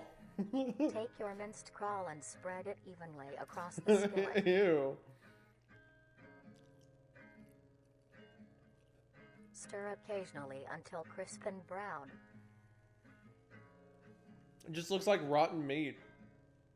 As your water reaches a boil, add your penne and stir occasionally.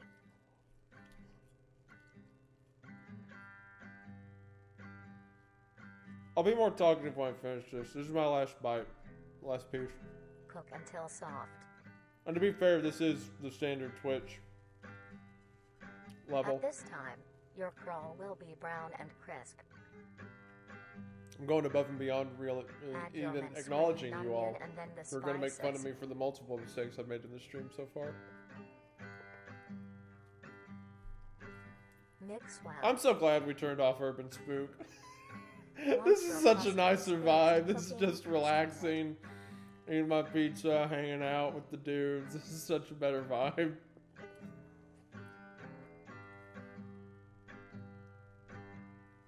Lay your cooked penne evenly into your dish.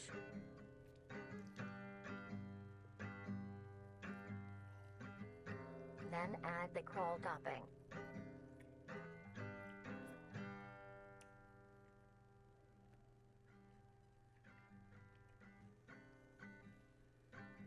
I'm not. Look, someone said don't hurt Urban Spook's feelings like talking about how you're chill right now. For one, this is 5 minutes of cooking. He understands this isn't supposed to be like heart racing adrenaline. And two, after that like 20-minute span of time from the knocking to the jump scare with the prop effect, I could say whatever I want about it. I could say that I hate the series as much as I want, and it would still be outdone by my now on-camera recorded reaction. So I'm going to chill and relax because he's already beat me. There's nothing I can do about it. Sprinkle a generous amount of cheese along the still warm crawl for it to melt.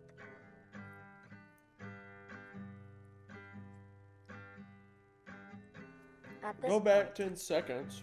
along the still This is a cooking stream. This is a cooking channel now, bro. We don't hyper analyze. We don't look at lore. We just vibe. We sprinkle a relax. generous amount of cheese along the still warm crawl for it to What did I melt. miss?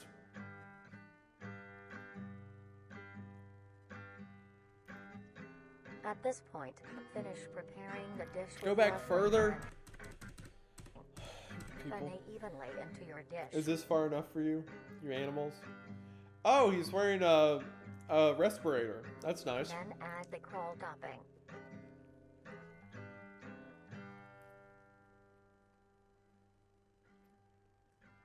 All right, so maybe it was something. Maybe it was something to look at. Whatever. I'm finishing my pizza.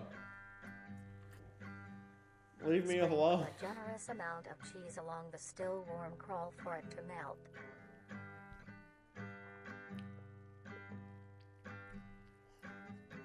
At this point, finish preparing the dish with your flavor enhancer, but allow your dish to cool You're right. to a Yeah, the temperature music. below I saw someone 60 comment that. degrees Celsius, The music or else kicks the up really hard enhancer whenever will the not enhancer is work. mentioned.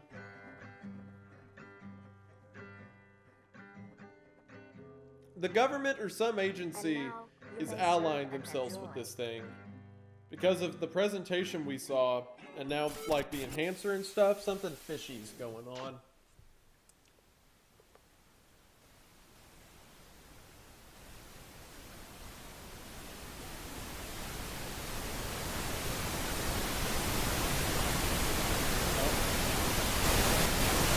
Who are they? It said.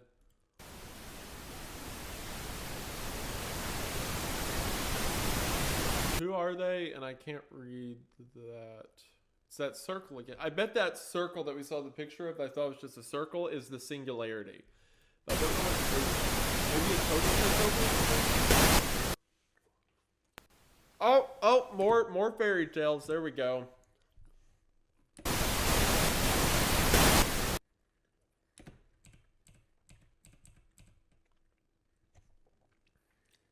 Oh, let me drink.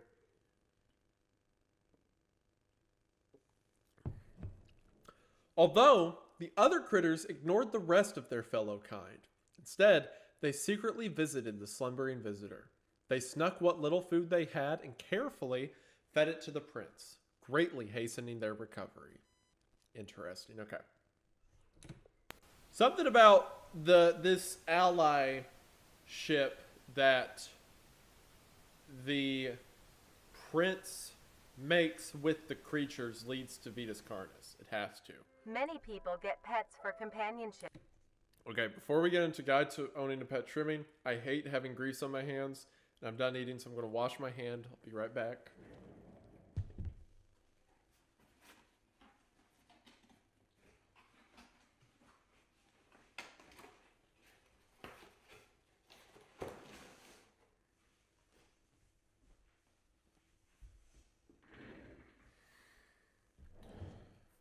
Okay. So now pizza time is over. It is lore time once again. So I'm back. I'm ready to be serious. They form bonds and grow relationships with these Turning my animals, volume even to the up. point of them being considered a part of the family. Most people get dogs or cats, but maybe you want something more interesting. Then, you may want to get yourself a trimming. These lumps of meat. My man, he is building the monsters in the story. Where has this guy been? Oh, I need to look at him. I need to perceive him. I've been missing out. I've been missing out. I love practical effects because no matter how unrealistic they look, they are there. They are real. The story conforms around them. And that look, oh, I'm so excited. Okay. Have grown a reputation to be a loving companion. It does look like the for Daisy many Brown people videos. in the You're right. recent Yeah, months. yeah. Or the early ones. at Although least. most people may not know the proper ways to care for them. Aw. Today, we will be showing you how you can Well, he care is for your kinda pet cute. trimming. He looks so Taking sad. care of a trimming is fairly easy, Aw. but this is no reason to slack off. I would. They are living things and do I want a require raccoon so maintenance. bad. I would absolutely own one of The these. first thing to keep in mind when keeping a trimming is the temperature of your home. While trimmings are resilient to both high and low conditions, you want to keep your base temperature near room temp, maybe slightly cooler. That being said, trimmings prefer warmer areas to nest. A simple setup you may use is a box with some blankets on the inside. Make sure there is Give him a enough for your bed. trimming to cover He may be. itself. And now, you have a comfy bed for your buddy. Oh. Oh. Next, you want to give your trimming the best diet possible. Trimmings are not picky eaters, and will eat anything you give them. To keep your trimming healthy and strong, eggshells? a diet of dry cat or dog food that is high in protein, provided 2 times a day, is best. Look at it. As a treat, you may give your trimming any scraps of your food. Things like apple cores, banana peels, or eggshells are a perfect snack. A Did she thing say to remember banana? is trimmings are nocturnal and make plenty of noise. What am I looking at?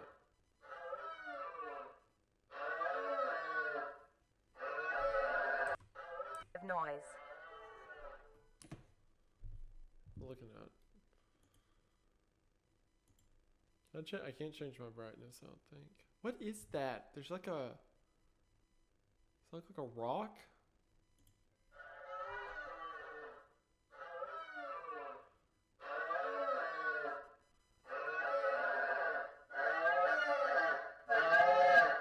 To prevent you I don't from like having how it got sleepless louder. nights, try to give your trimmings first meal in the late morning or afternoon. This helps them be active during these times instead. This is just what's like living with my dog. Another thing to Ollie. He consider just if you want a pet loves to trimming is scream where they at will be night. living. Your home should have enough space He for doesn't your love to trimming to scream. He roam likes to around, crawl on your as face. well as access to the and not let you outdoors, sleep. like a backyard. If not, be sure to take your trimmings on regular walks. This gives your trimming the exercise they need, as well as allowing them to meet other trimmings. Aww. Trimmings are a Look social at you. creature and need to interact with others of their kind, like how they They do in the baby. wild. He does, baby. That's so cute. When it comes to entertainment, trimmings are not the most active and aren't the best at fetch or tug of war. This is my dog. This But is here just are my other dog. ways to keep your trimming entertained. Some toys that trimmings like are little items they can push, around, pull, or carry. Trimmings also enjoy things that you enjoy as well, like watching the television or listening to the radio. They love seeing and listening to all the funny things coming from the devices.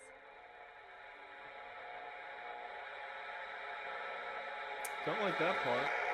After a long day, your trimming might be dirty and need a wash. To clean them, start your bath with a gentle warm water, mixed with a bit of I understand that the point it's getting across is that, like, yeah, the trimming itself isn't dangerous. Like, it's not going to do anything, but it's still connected to this hive mind or this greater body of the Vitas Carnis, and it's dangerous in that regard. or body wash. Gently scrub the trimming's feet, armpits, belly, and neck fold. Remember to be careful around their face and avoid getting soap in their eyes, nose, and mouth. Gently pat dry with a towel when done. Now your buddy is all clean.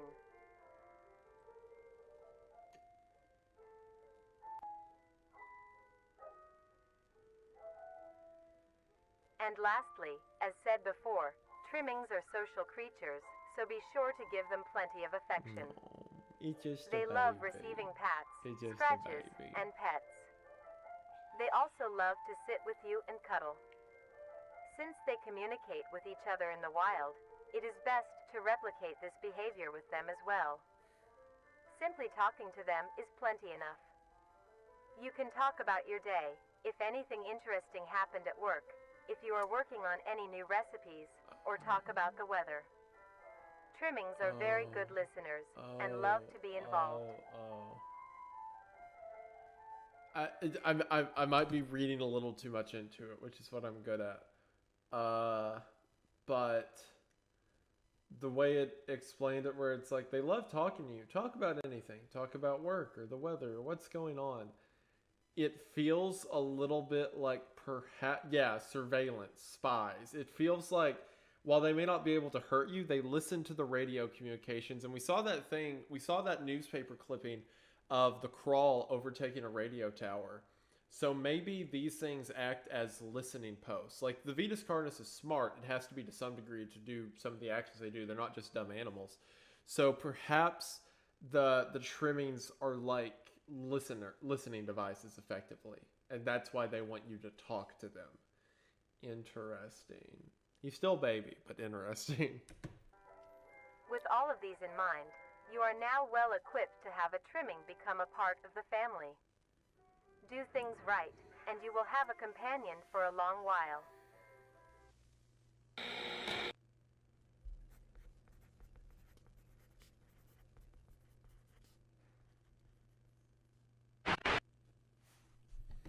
Lore, where were you? Lore.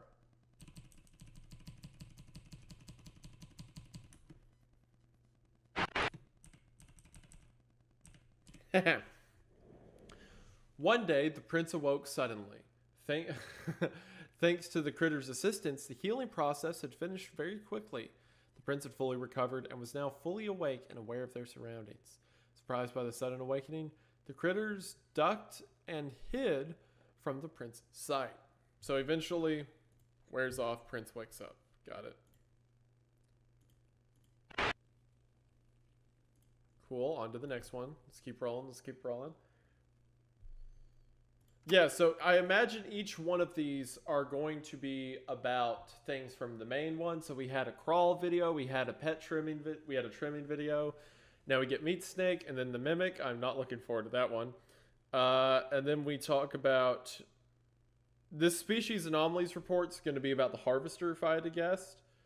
Flavor enhancer, if I'm right, then will come from the flavor. Let me remember. Flavor enhancer will come from the host. The documents will come from the monolith, and message will come from the singularity, if I had to guess. Are there still no captions? No? Alright. Normally they hide stuff in their captions. The only reason I ask.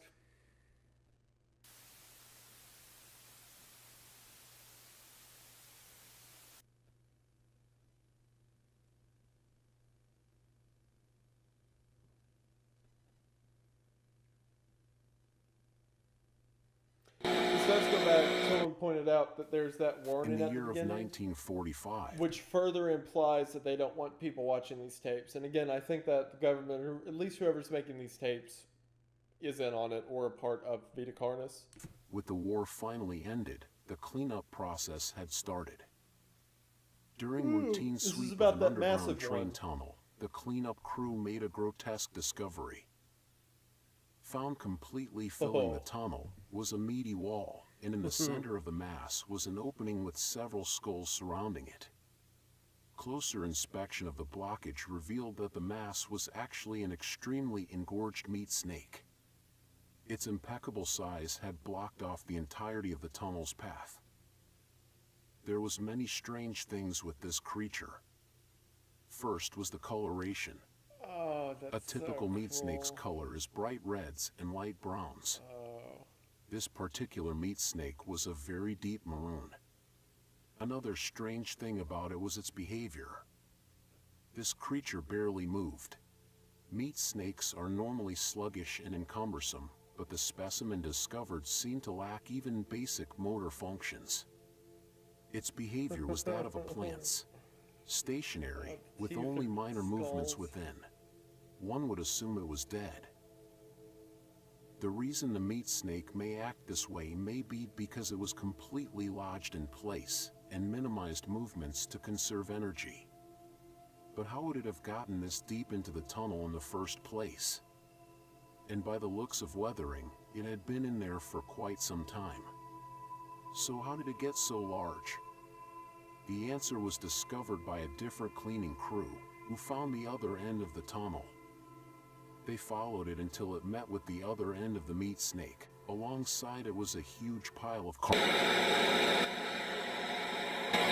This meat snake's Well, hold skin on, I want to see also the corpse pile. met with the other end of the meat snake. Alongside it was a huge pile of. So corpses of all kinds of stuff. Yeah, because they eat everything, human, animal, otherwise, and then disregard the few pieces they can't keep, right? The few bones like skulls and whatnot that they can't take into their form. So yeah, it had consumed so many dead things down there in that tunnel. Incredible creature design, by the way. A snake made out of flesh that uses skulls for teeth. Beautiful. This meat snake's skin also displayed great amounts of resilience. It took several days of cutting to even obtain a sample. Here, you can see the clear difference between this meat snake specimen versus a normal meat snake's membrane.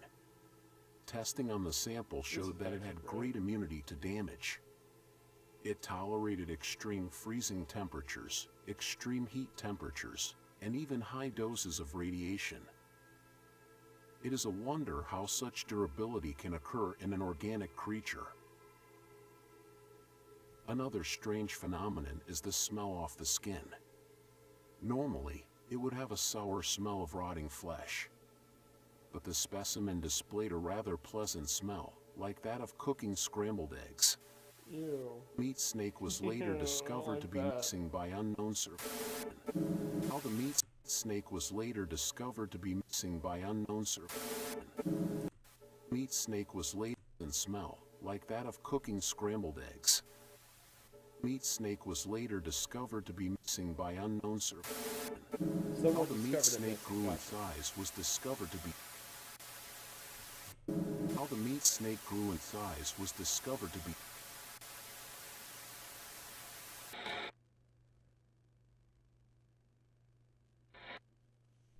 Interesting. There's some conspiracy about how it got there, how it got as big as it did. Oh, I love this. I love this so much. It's so good.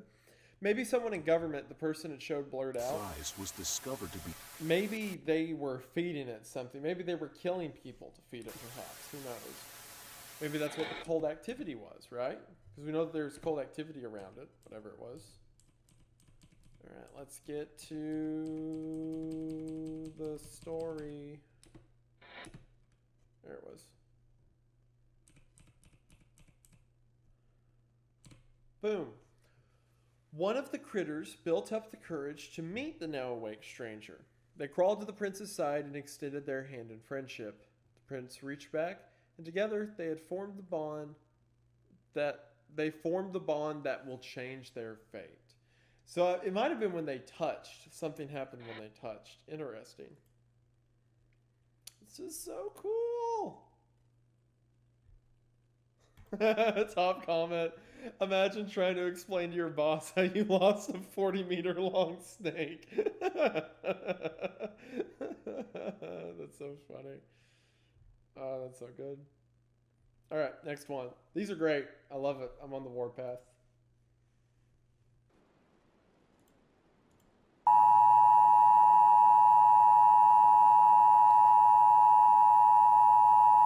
can't tell I'm a little bitter at their system. The one that periodically decides that I don't deserve, that I worked for free. As of the time of this video's release, we have been facing a concerning increase of missing persons and fatalities on a global scale. The reason for this is because we are under attack.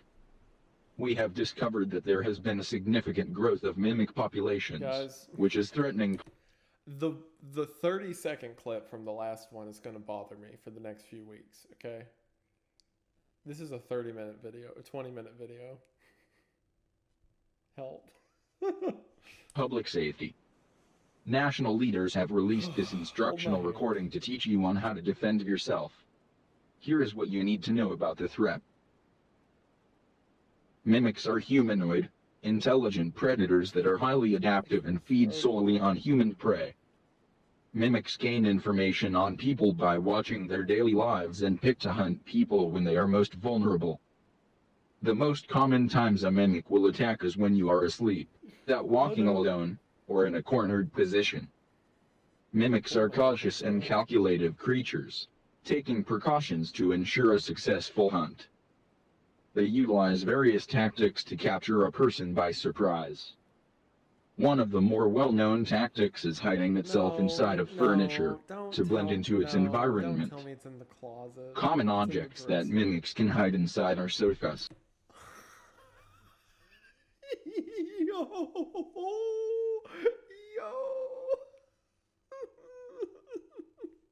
Bro. Dude, imagine you lay down in bed and you look at the mattress and you're like, I don't like it. Oh boy, okay. New fear unlocked. I didn't know I was afraid of that, but I am. Recliners, wardrobes, ottomans, and other places a mimic can comfortably wait. Mimics are able to contort their body in ways that allow them to fit inside smaller places. They also use it to expand their body, making themselves appear larger for intimidation.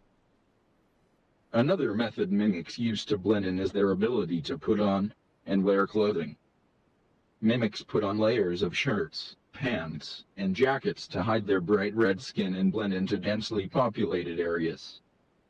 In very rare cases, mimics can develop and grow to look very similar to human beings. Pairing. Wait. Okay, so they'll wear clothing to follow you around in public, like at night on a street or whatever, right? But they can also make their face look like it? Is that what he's saying? This with clothing, it can be very hard to tell the difference between a mimic and a person right away. If you are unsure if a person is a mimic, look out for key features that may reveal their true form. Look for abnormal facial features, like large, bulbous eyes, flat noses, wide mouths in an uncanny smile, and clammy skin. Also pay attention to other exposed body parts like hands. Mimic people will have long fingers with no fingernails. If you are unable to see their face or hands, watch their walking pattern. Mimics' legs are long and hunched. Their walking will be unusual and irregular.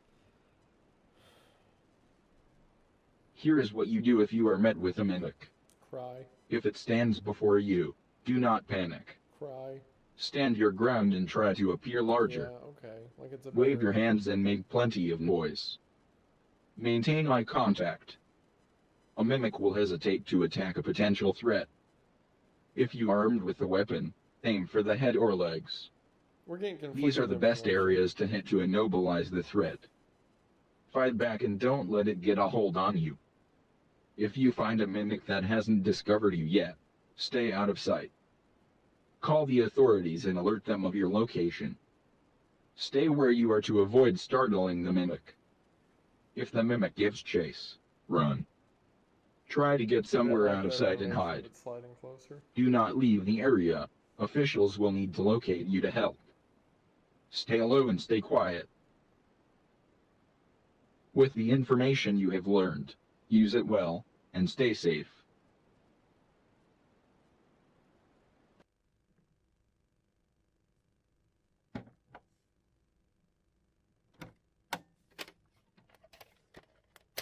I don't know if I'd call this proper info.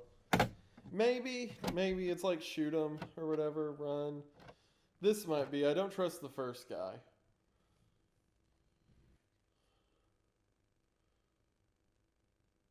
Oh, okay. Wait, observe footage for Christopher Janice, yeah. 1983. Observe footage for confidential information completed. Discard and destroy all copies of this tape. Okay. Are we about to see another attack? Because that's great. I'm happy we get to see that.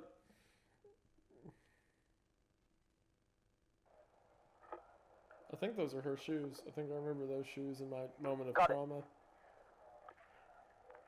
see. Yep, it's working. Okay. Let's get this out of the way. All of you who are in the comments like, oh, it's right behind you, it's under your couch. Look, I don't know if you know this, but I have the stream pulled up right here. I can see myself. Whenever you're like, look behind you, I could just glance there and I could see what's behind me, okay? So look, if you want to play these games, you're going to have to get more creative, okay? Okay. I'll go back to the ear ringing noise. The redacted, I will play that on loop again. Okay. Hello. I thought you only had 30 minutes of tape on that. I know, but just gotta see how it works. Like, Yeah, well, I've never got to use one of these. It's too bad. You were the only person who could film with me, so you're gonna have to put up with it. Fine. Screw you. Every time I look over trying to see what people are saying, they're like, he's behind you, he's going to kill you. Like, you think just because I don't know how frames work. There we go. And I don't know there's a pause button, and I don't get the videos can play knocking noises. You just think I'm not going to know how stream, reflections work. Yeah. Oh, there we go. I can't be dumb at everything. I have to pick my battles. But look at that over there. You can't see anything unless I, point directly over there. There's going to be something in the flashlight. Nope, can't see nothing. Are you sure we... You know what's funny though? When I hear you all. Oh yeah, it's behind you. Just go get you, baba. What he's doing right now, where he's with his girlfriend, and he's like, "Man, it sure is dark. This is a pretty high power flashlight. Let's shine in the dark. Yep, still can't see nothing. Pretty dark out." This is literally how I am all the time. Like, whenever I'm walking around with Kayla, it's like, "Hey, actually, you know that tree? He's like this and does this."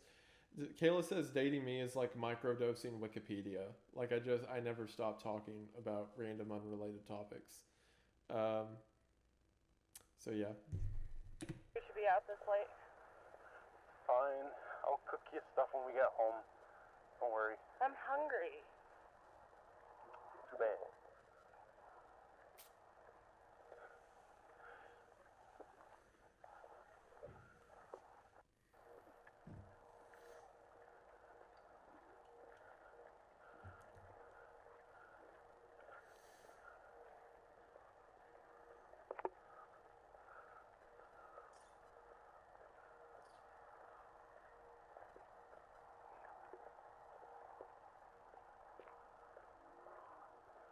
Someone said I smell like eggs. That's harsh. Take it back.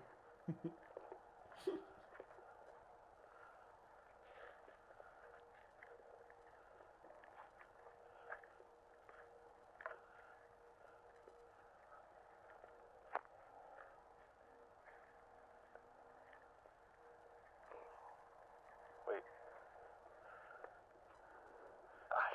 Shit. Right, but it still turns off and on randomly for some reason. Like, it's the best thing I could get my hands on, though. Turning on and off, but it's the only thing that they would Caleb, give I'm me. going to throw at the harvester. Keep that It in works, mind. though. I just gotta watch. This is gnarly. It's not my fault this guy lives in a fucking dump. We're almost there. We just gotta get through the woods.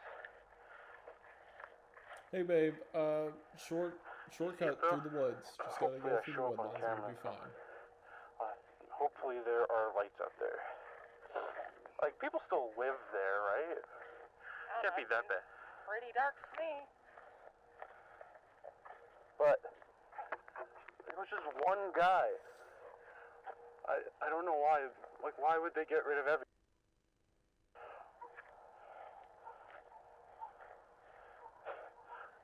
dogs barking are never a good sign. No. I'm reading chat to make me feel better. The sky looks nice. I really don't want to deal with these Thing mimics. can't capture it.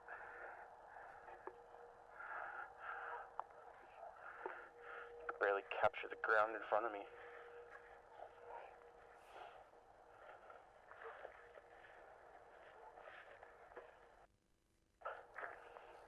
So, what are we doing out here exactly? Well, supposedly they found some guy. Like it was like a grody scene. Like it was disgusting. Like they had to get rid of the trailer he was in, and then like they didn't let anyone nearby, and it was like this big conspiracy. So I'm filming that. Hopefully I get a good mark for it.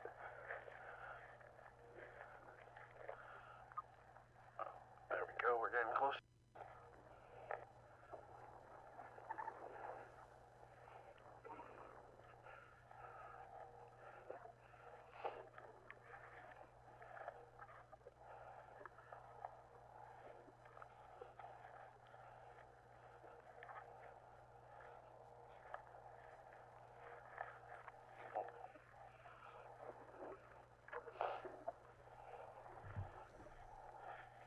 Oh, bush. Careful.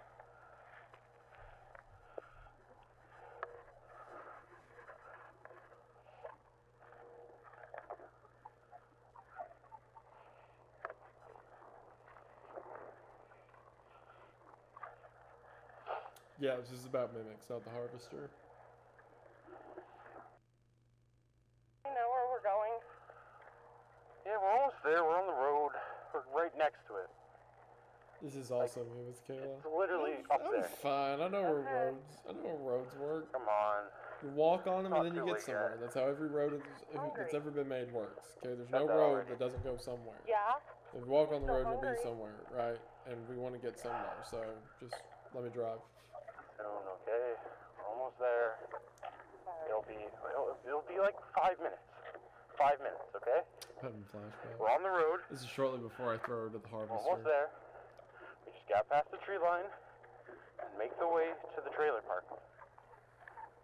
Then we can go home. Okay? Okay. I don't want to be out here either. It's weird. Dead ends end in cul-de-sacs, Ray. See, You we're do a right here. circle, and then you're going somewhere. You go Okay, ahead. simple as. Can't see a thing.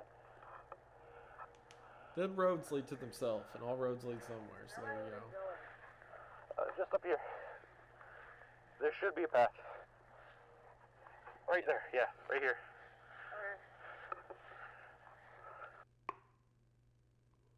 See, I found the path. We're all good.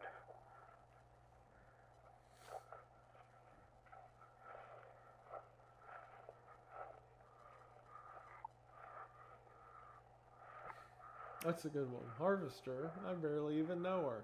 I'm gonna remember that. I'm gonna steal that joke for the video. Thanks. Appreciate it.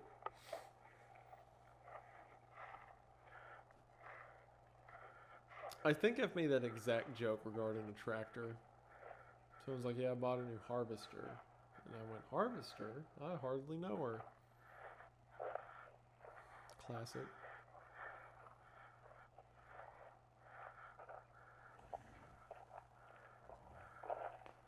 Now this reminds me of home. Walking through the woods. Very dark at night. Night vision's so cool.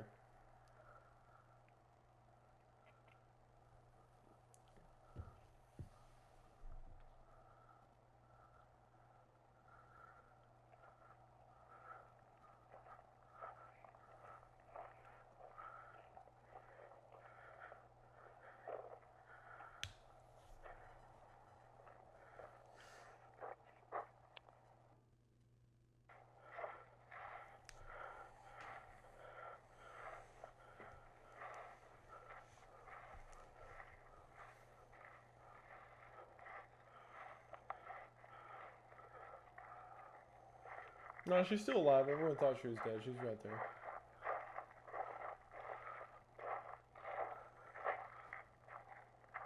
This way. I think this way. Yo, look at this. I didn't see this on my way over here last time.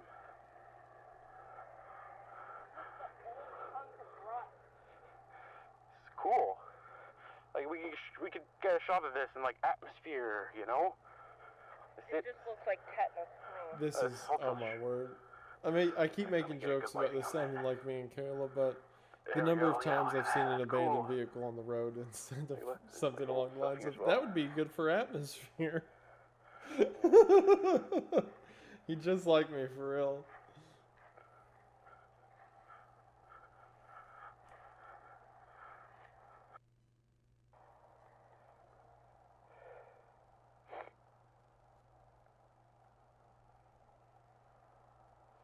I do want to say though that like I'm so into it, I'm forgetting that this is like a YouTube series. I'm just watching this like it's a story that's unraveling.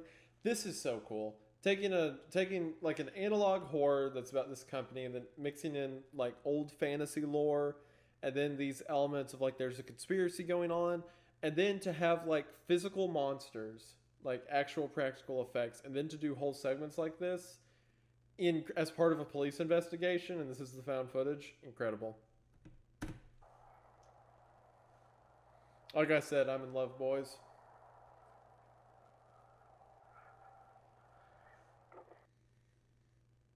We're on the flat part now. Yeah, we're close. Trailer should be right up ahead.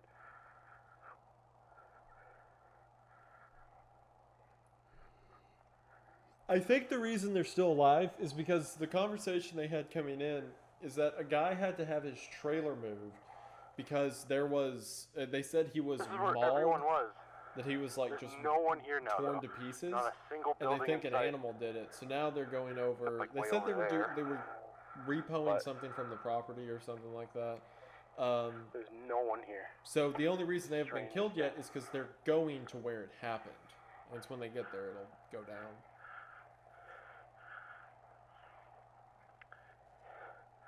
This is the spot. Right here. Yeah. This thing. Okay. So you take the camera and the light. Point at me, but don't point at my eyes, please. Picture.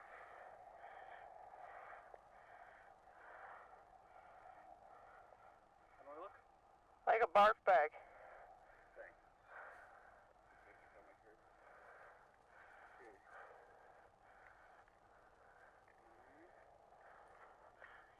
Alright, give me a second. And let me do a little read. This is me making my in-person YouTube videos. Guys, you want to talk about fear? You want to know what fear was? I think back to the fact I did it, and I'm like, what was I on to do that?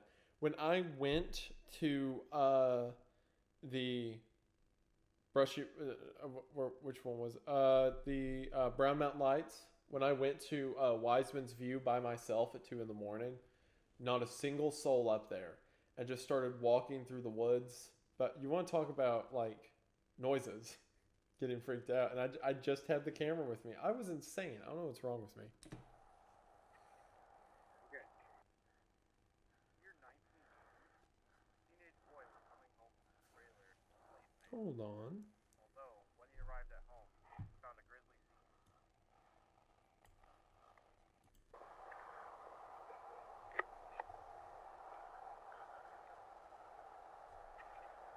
Okay. Year 1980, teenage boy was coming home from the trailer late night. Although, when he arrived at home, he found a grisly scene. Detail Barar, his I think he's literally making a YouTube video. father that he came home to, was found dead. A grisly scene lies before him. Police were called. They came to investigate. Strange thing though, they immediately closed off everything.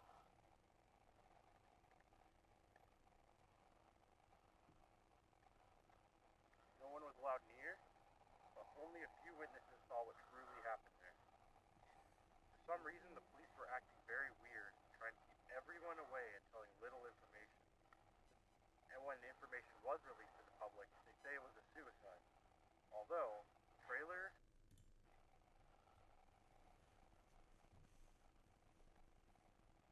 Police say it was a suicide. But So anyway, he's going here to make an in the field video about this supposed suicide, and he's about to get murdered by a mimic. And that's it for now. You said grizzly way too much. What? You said grizzly way too much. Too much? Yeah. Okay, should I retry? Sure. Okay. Pause. That one turned out alright, I think. Yeah. Yeah. Wait, why is it rolling? Did you catch that? Oh. 30 minutes to film, and yet you screwed. I needed someone to film. It's very quiet for me, but can you guys hear it okay? Okay. I think I just have my headphones down because I'm afraid of screaming again. Yeah, because like back there was the perfect time for a serial killer to just jump out and grab us, you know? Cut it out. Scary enough as is. Kayla once said she was talking to me about like the way I am when it's just the two of us and how I talk. And she was like, do you know how like a little kid will run up to you and be like, hi, want to see how loud I can jump? Want to see how high I can jump? Want to see how much I can yell? And like they'll do that stuff. And I'm like, yeah. And she's like, you do that, but with like obscure knowledge. Chris? Chris? Chris? Where are you? Now, Chris got mimicked Chris! hard. Come on! This isn't funny! Chris! I just want to go home, come on! Fine, I guess I'm going home without you. I'm cold, tired, and hungry. Do you want to stay out here? Yeah, I see y'all joking too about the want to see how loud I can jump thing. My friend's kid, he's 4, or he was maybe 3 at the time. We were at his house, and my friend's like, he looks at him and he goes, hey, just, you know, company's over, be respectful, okay? Don't make a huge fuss or whatever. And as soon as he got done saying that, the kid ran up to me and said, want to see how loud I can jump? And as he jumped, he stomped the ground. So it was just the loudest noise ever. It was a kid jumping, but also like kicking the floor as he landed. And his dad was like, no, stop. No. So yeah, there was a literal want to see how loud I can jump. And play games you can.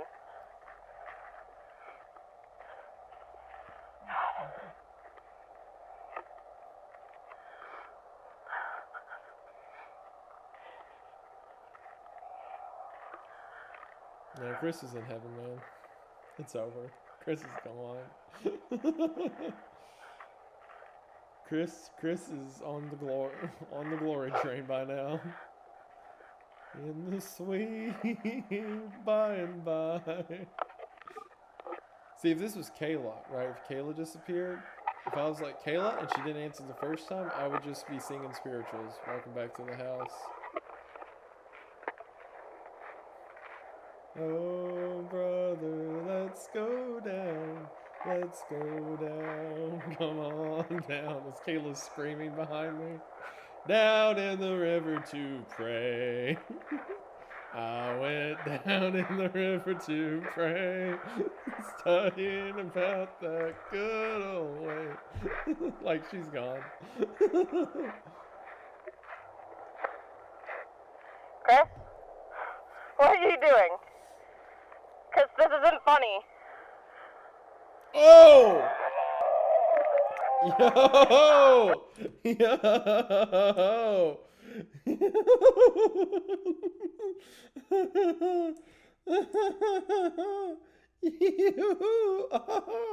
No! Absolutely not. My word. Is she gone? They're all gone. Oh, man.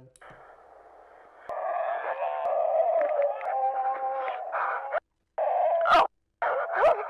God!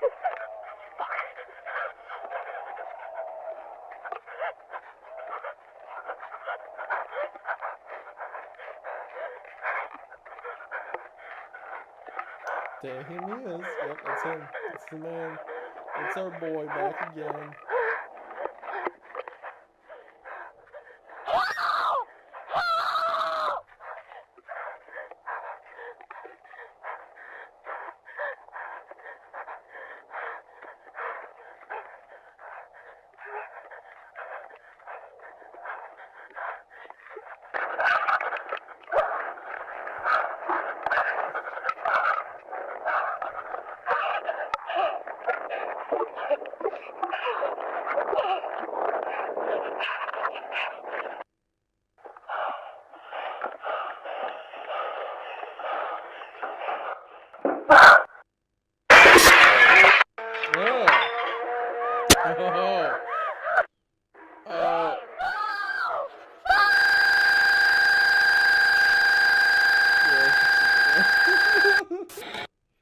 They're all super dead. Give me the lore.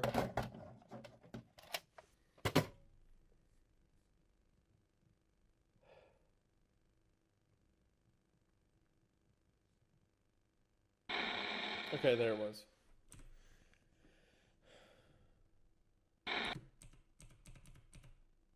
There we go. Alright, here we go. My ears. Yeah, you're welcome. The critters led the prince out of the cave up to the top of the hill. The prince had laid buried under, and the prince had laid buried. Oh, the top of the hill the prince had laid buried under, and showed them the forest. This is our home, full of wonder and beauty. Although the forest struggles to provide for us all, for all us critters, we are facing disaster. Can you help us? Interesting. Alright, perfect. So we are now on to the next. No, not the... Oh yeah, I forgot. I had to go watch this by itself because it had self-form. Alright. Species anomaly report. So this one's going to be about the harvester, if I'm right.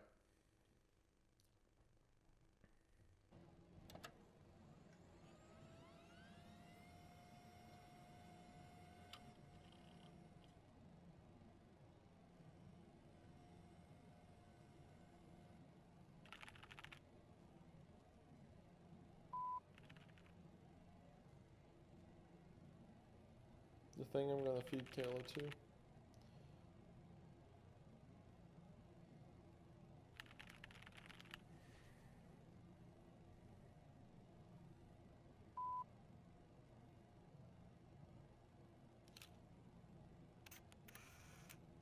What's the funny faces for everyone's like, oh, you're gonna like this one. Sarcastically.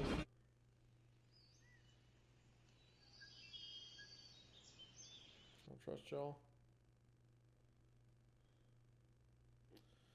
Those kids look kind of strange.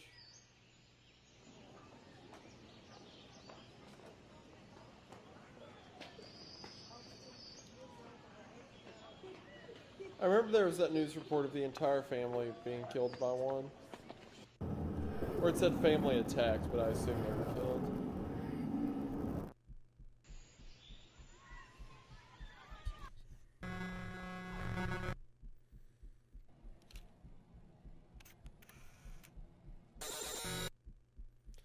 Man, Maple Leaf Bacon Town is really having a hard time. Maple Leaf Moose Town, that's it, yeah.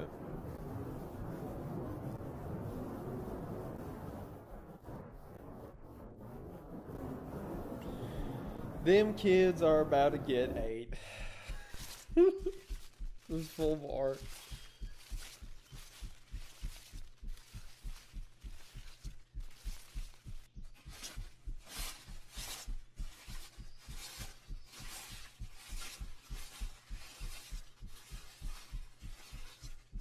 He done got Canada.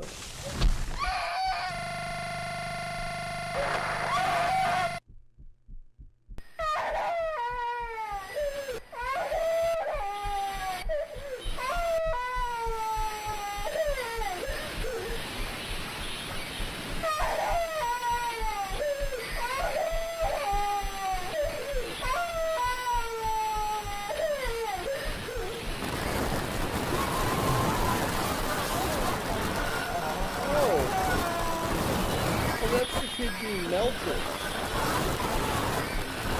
That is a kid melting as it falls towards the creature. Oh. Oh, gnarly. Oh. Oh, the harvester got it and liquefied it underground. Oh. Oh, man. You remember I said, like, with Urban Spooks, like, you have to earn doing brutal stuff like that? This is what I mean by earn it. Like, it fits the story, it gives the brutality of the world, and it's not gratuitous. But it is creepy. It sure is creepy.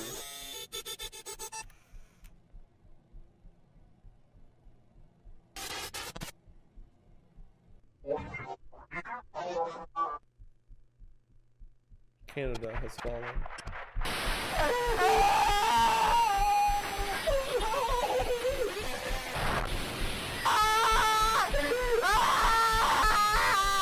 I guess this is them seeing him, his skeleton.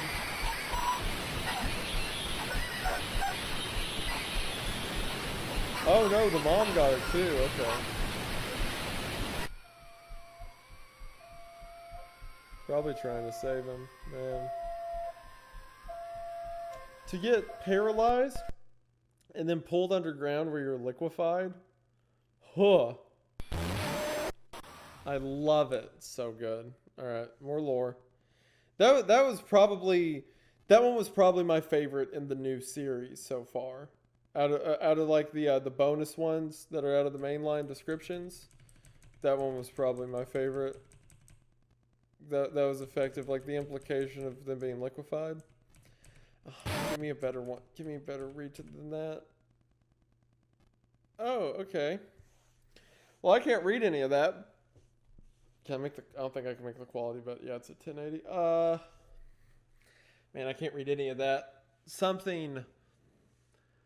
Him, the figures, brilliance, the power he heal their home. So it looks like the boy used his magic to, if I had to guess, to create something that would be food for them, right? And I'm guessing this might get a lot worse. Oh, someone said, remember how it said it uses smaller animals to lure bigger animals? Using the son to lure the mother? Oh, brutal. So, man, thank you for that. I appreciate it. So I think maybe the kid used his powers to create whatever the singularity is, and that's what started everything, if I had to guess. All right, now stop touching my... Go.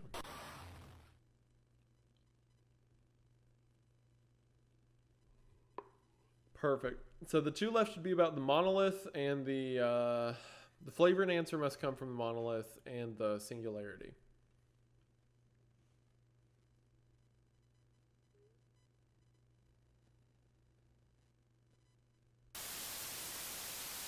Flavor.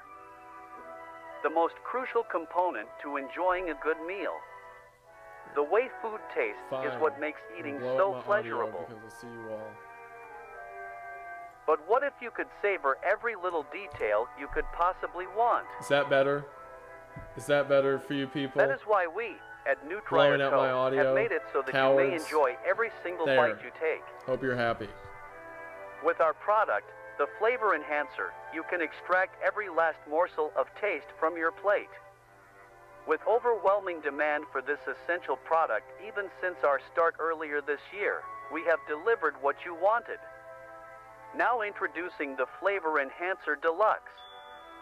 Now packaged in a larger size and modified recipe, there is now even more savory goodness to go around.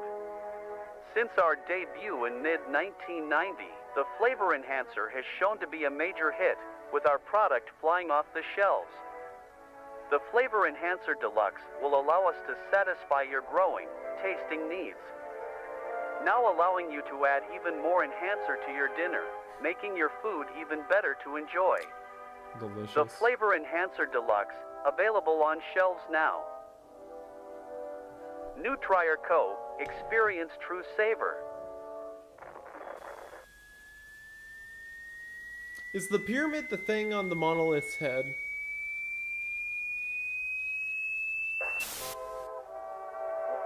These larger serving sizes make dining even more pleasant, now allowing more generous amounts of enhancer you're at a right, time. you're right. It wouldn't be... Flavor Y'all are right. This wouldn't be the monolith yet. It would be the host. I skipped one. You're right. Enhancer Deluxe, now available in stores near you. Nutrier Co. Experience true save.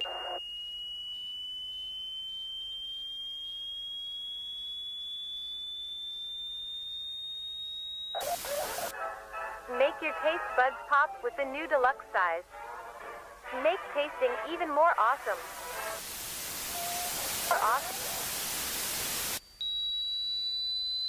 Spoil your kids with this essential part of every meal. Nutrier flavor.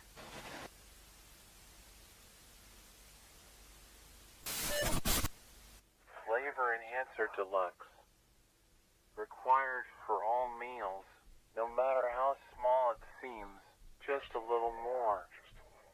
It is crucial to everyday eating.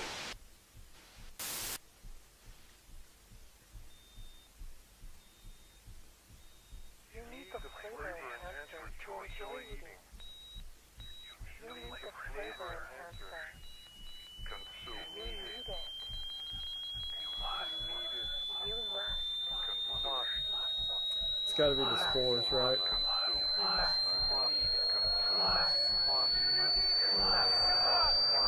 Consume. This is how shit every tentacle emerge. It drops. Consume.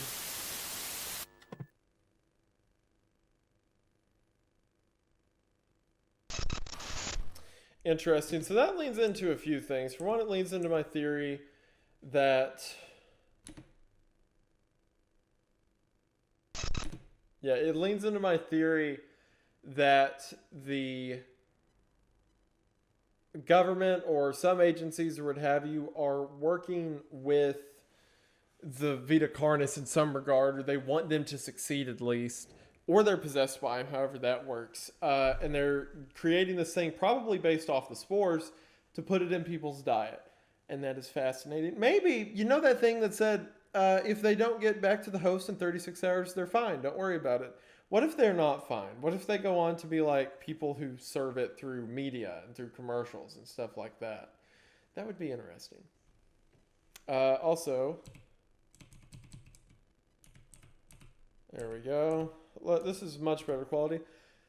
The prince oh, so whatever happened in the last one, he has a flag now that has the triangle on it. It's the logo of the prince whenever he did this. The prince gathered what he could and then set sail onward. Once the prince returns home, they will come back to the island and return to the critters.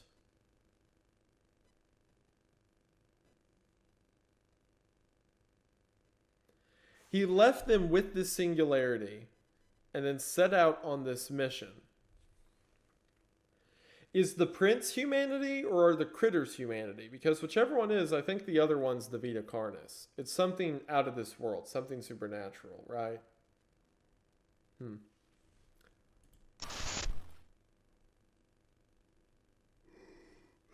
Yeah, okay. So flavor enhancer was the spores. I forgot one. Uncovered messages, uncovered documents is going to be the guy, the monolith. Experience true savior, yeah.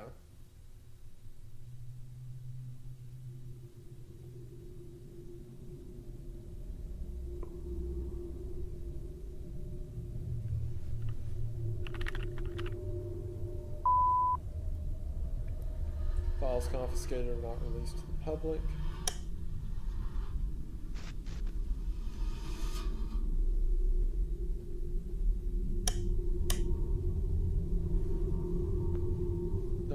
Is facing stop it.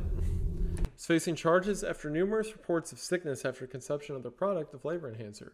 Only statements made from the company so far are dismissing any issues and that their product is safe to consume. Of course they are.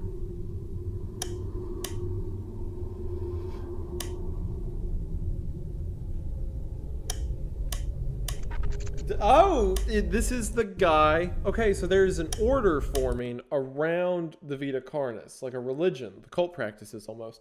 And this high-ranking officer has the pin for, this is the same one who found he's the one who discovered the meat snake missing, right? Or maybe he got it out of there, right? Because he was part of this religion. We see world leaders, also a part of that religion. And these are ants that I see what they're doing. Okay, cordyceps, the parasite we all know about because of The Last of Us. The fungus that gets into your head, gets into the heads of ants, makes them crawl to a branch where they lock onto the branch and then they die and the fungus grows from them. They're a living garden bed for the cordyceps, right? So it's comparing humans eating the spore of the host and then serving it as ants who are infected with cordyceps. Interesting.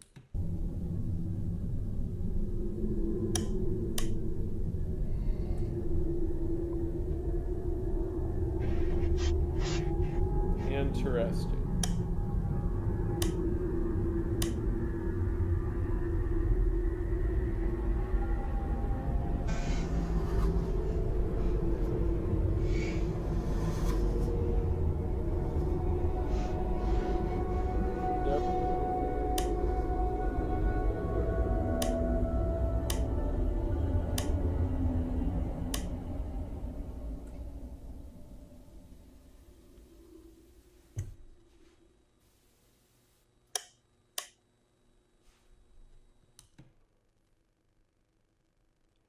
Private Organization of Containment and Research Consult Association Society, or CARCAS. Oh, carcass. Oh, that's cool. The abbreviation spells out carcass, a dead thing for the people who serve the dead flesh. How cool. Oh, that's dope. It's called Carcass, the name of the group. Oh, that's so dope. Has experienced backlash from government agencies about cooperation and violation of newly introduced policies. Cool. So the pin, the group who sticks with the orange pin and serves these things is called Carcass. That's so cool. That's dope. Okay. They're having fight. I don't know if that was NATO. It may have said national something.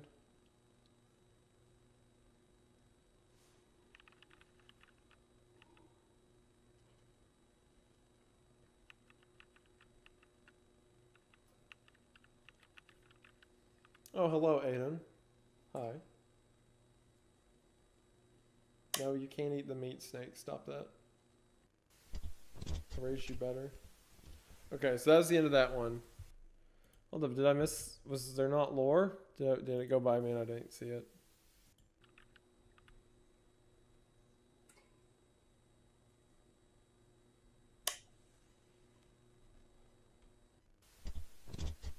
What? There was no... Where's my lore?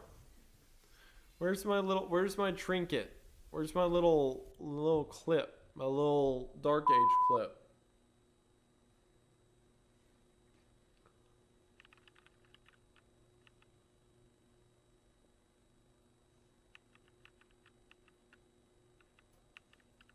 Unlisted? Where? There's no more book pages. I mean, it makes sense because the book pages ended with the prince showed the critters magic and then he had to go. But when he goes, he carries the flag and says he will come back one day. So somehow that is a starting point that leads into our narrative now. So it makes sense, I guess. I just liked him because I know how to jump around on the timeline now. So I feel smart. Okay, this is going to be our last one. Message. The last one wasn't really about the monolith, so maybe this one's about the monolith. And Singularity was kind of a bonus one, so if it has the monolith here, that'd be the complete package, technically. In the distant horizon, the Look group who's of right. monoliths stand vacant. Although closed off to outsiders, their stance can be observed well outside the perimeter. Their head's an upside down triangle, by the way. It is known to have hundreds of thousands of fibers that weave themselves deep underground, all connected in a grand mycelial network. You might be confused as to why you received this package. This was left to you because we share a common goal. I'm aware that you studied Carnis and researched their properties. I'm also aware that you have received backlash for doing so. Something isn't as it seems, and you know this too. Unexplained phenomena, countless casualties, missing persons, fatalities, and yet no proper action, and a notable silence about these affairs. People are afraid and confused. Why is nothing being done? Because they don't want us to know. We've been kept in the dark while those It's kind of like a above us conspiracy. That's so cool. They have slowly been numbing our minds to their schemes. But they've made one crucial error. Trails, crumbs, traces of information. I've collected these pieces and found their loose ends. All the videos we've This is watched. why I've left Interesting. this message to you. The documents included with this statement is all the information that I have gathered. Every continuity, every cover-up, every crumb that I could find. They all lead here. Something has been going on these few years. Something big. Something they don't want us to know about. Which is where you come in. We don't have the power to change things. But you do. Alongside the documents are plans. Plans for a meeting one of great importance. You have the resources. With this information I have provided to you, I hope you can put a stop to all the scandals. I just hope it isn't too late.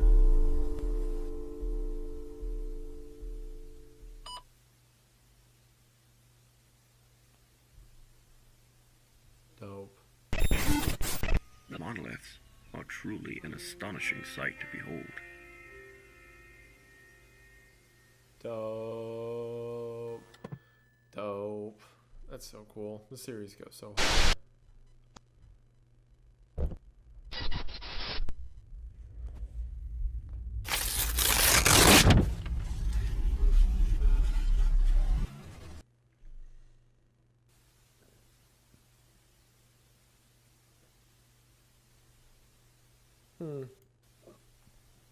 Interesting final shot. Huh. Well, I'm definitely gonna have to make a video on it. It's too cool not to. There's too many interesting pieces, and it's such a fascinating series. I love it. This is cool. This has been really cool. I dig it. Yeah, it's probably a missing... Actually, the missing page kind of reminds me of... No, that's a complete page. Never mind. I thought maybe that page was ripped out, but it's not. That went hard. That was dope.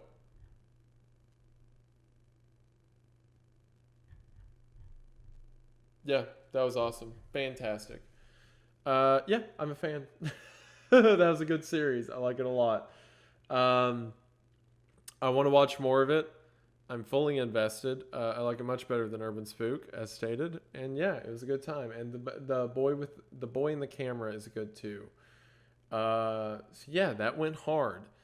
I think I'll go ahead and call it there. We've been going for over 4 hours now, so I think that's a good place to leave it off at. This is definitely going to have to get a video at some point. No promises as to when, but eventually it definitely deserves it. But I had a great time streaming. Thank you all so much for being here. I appreciate it.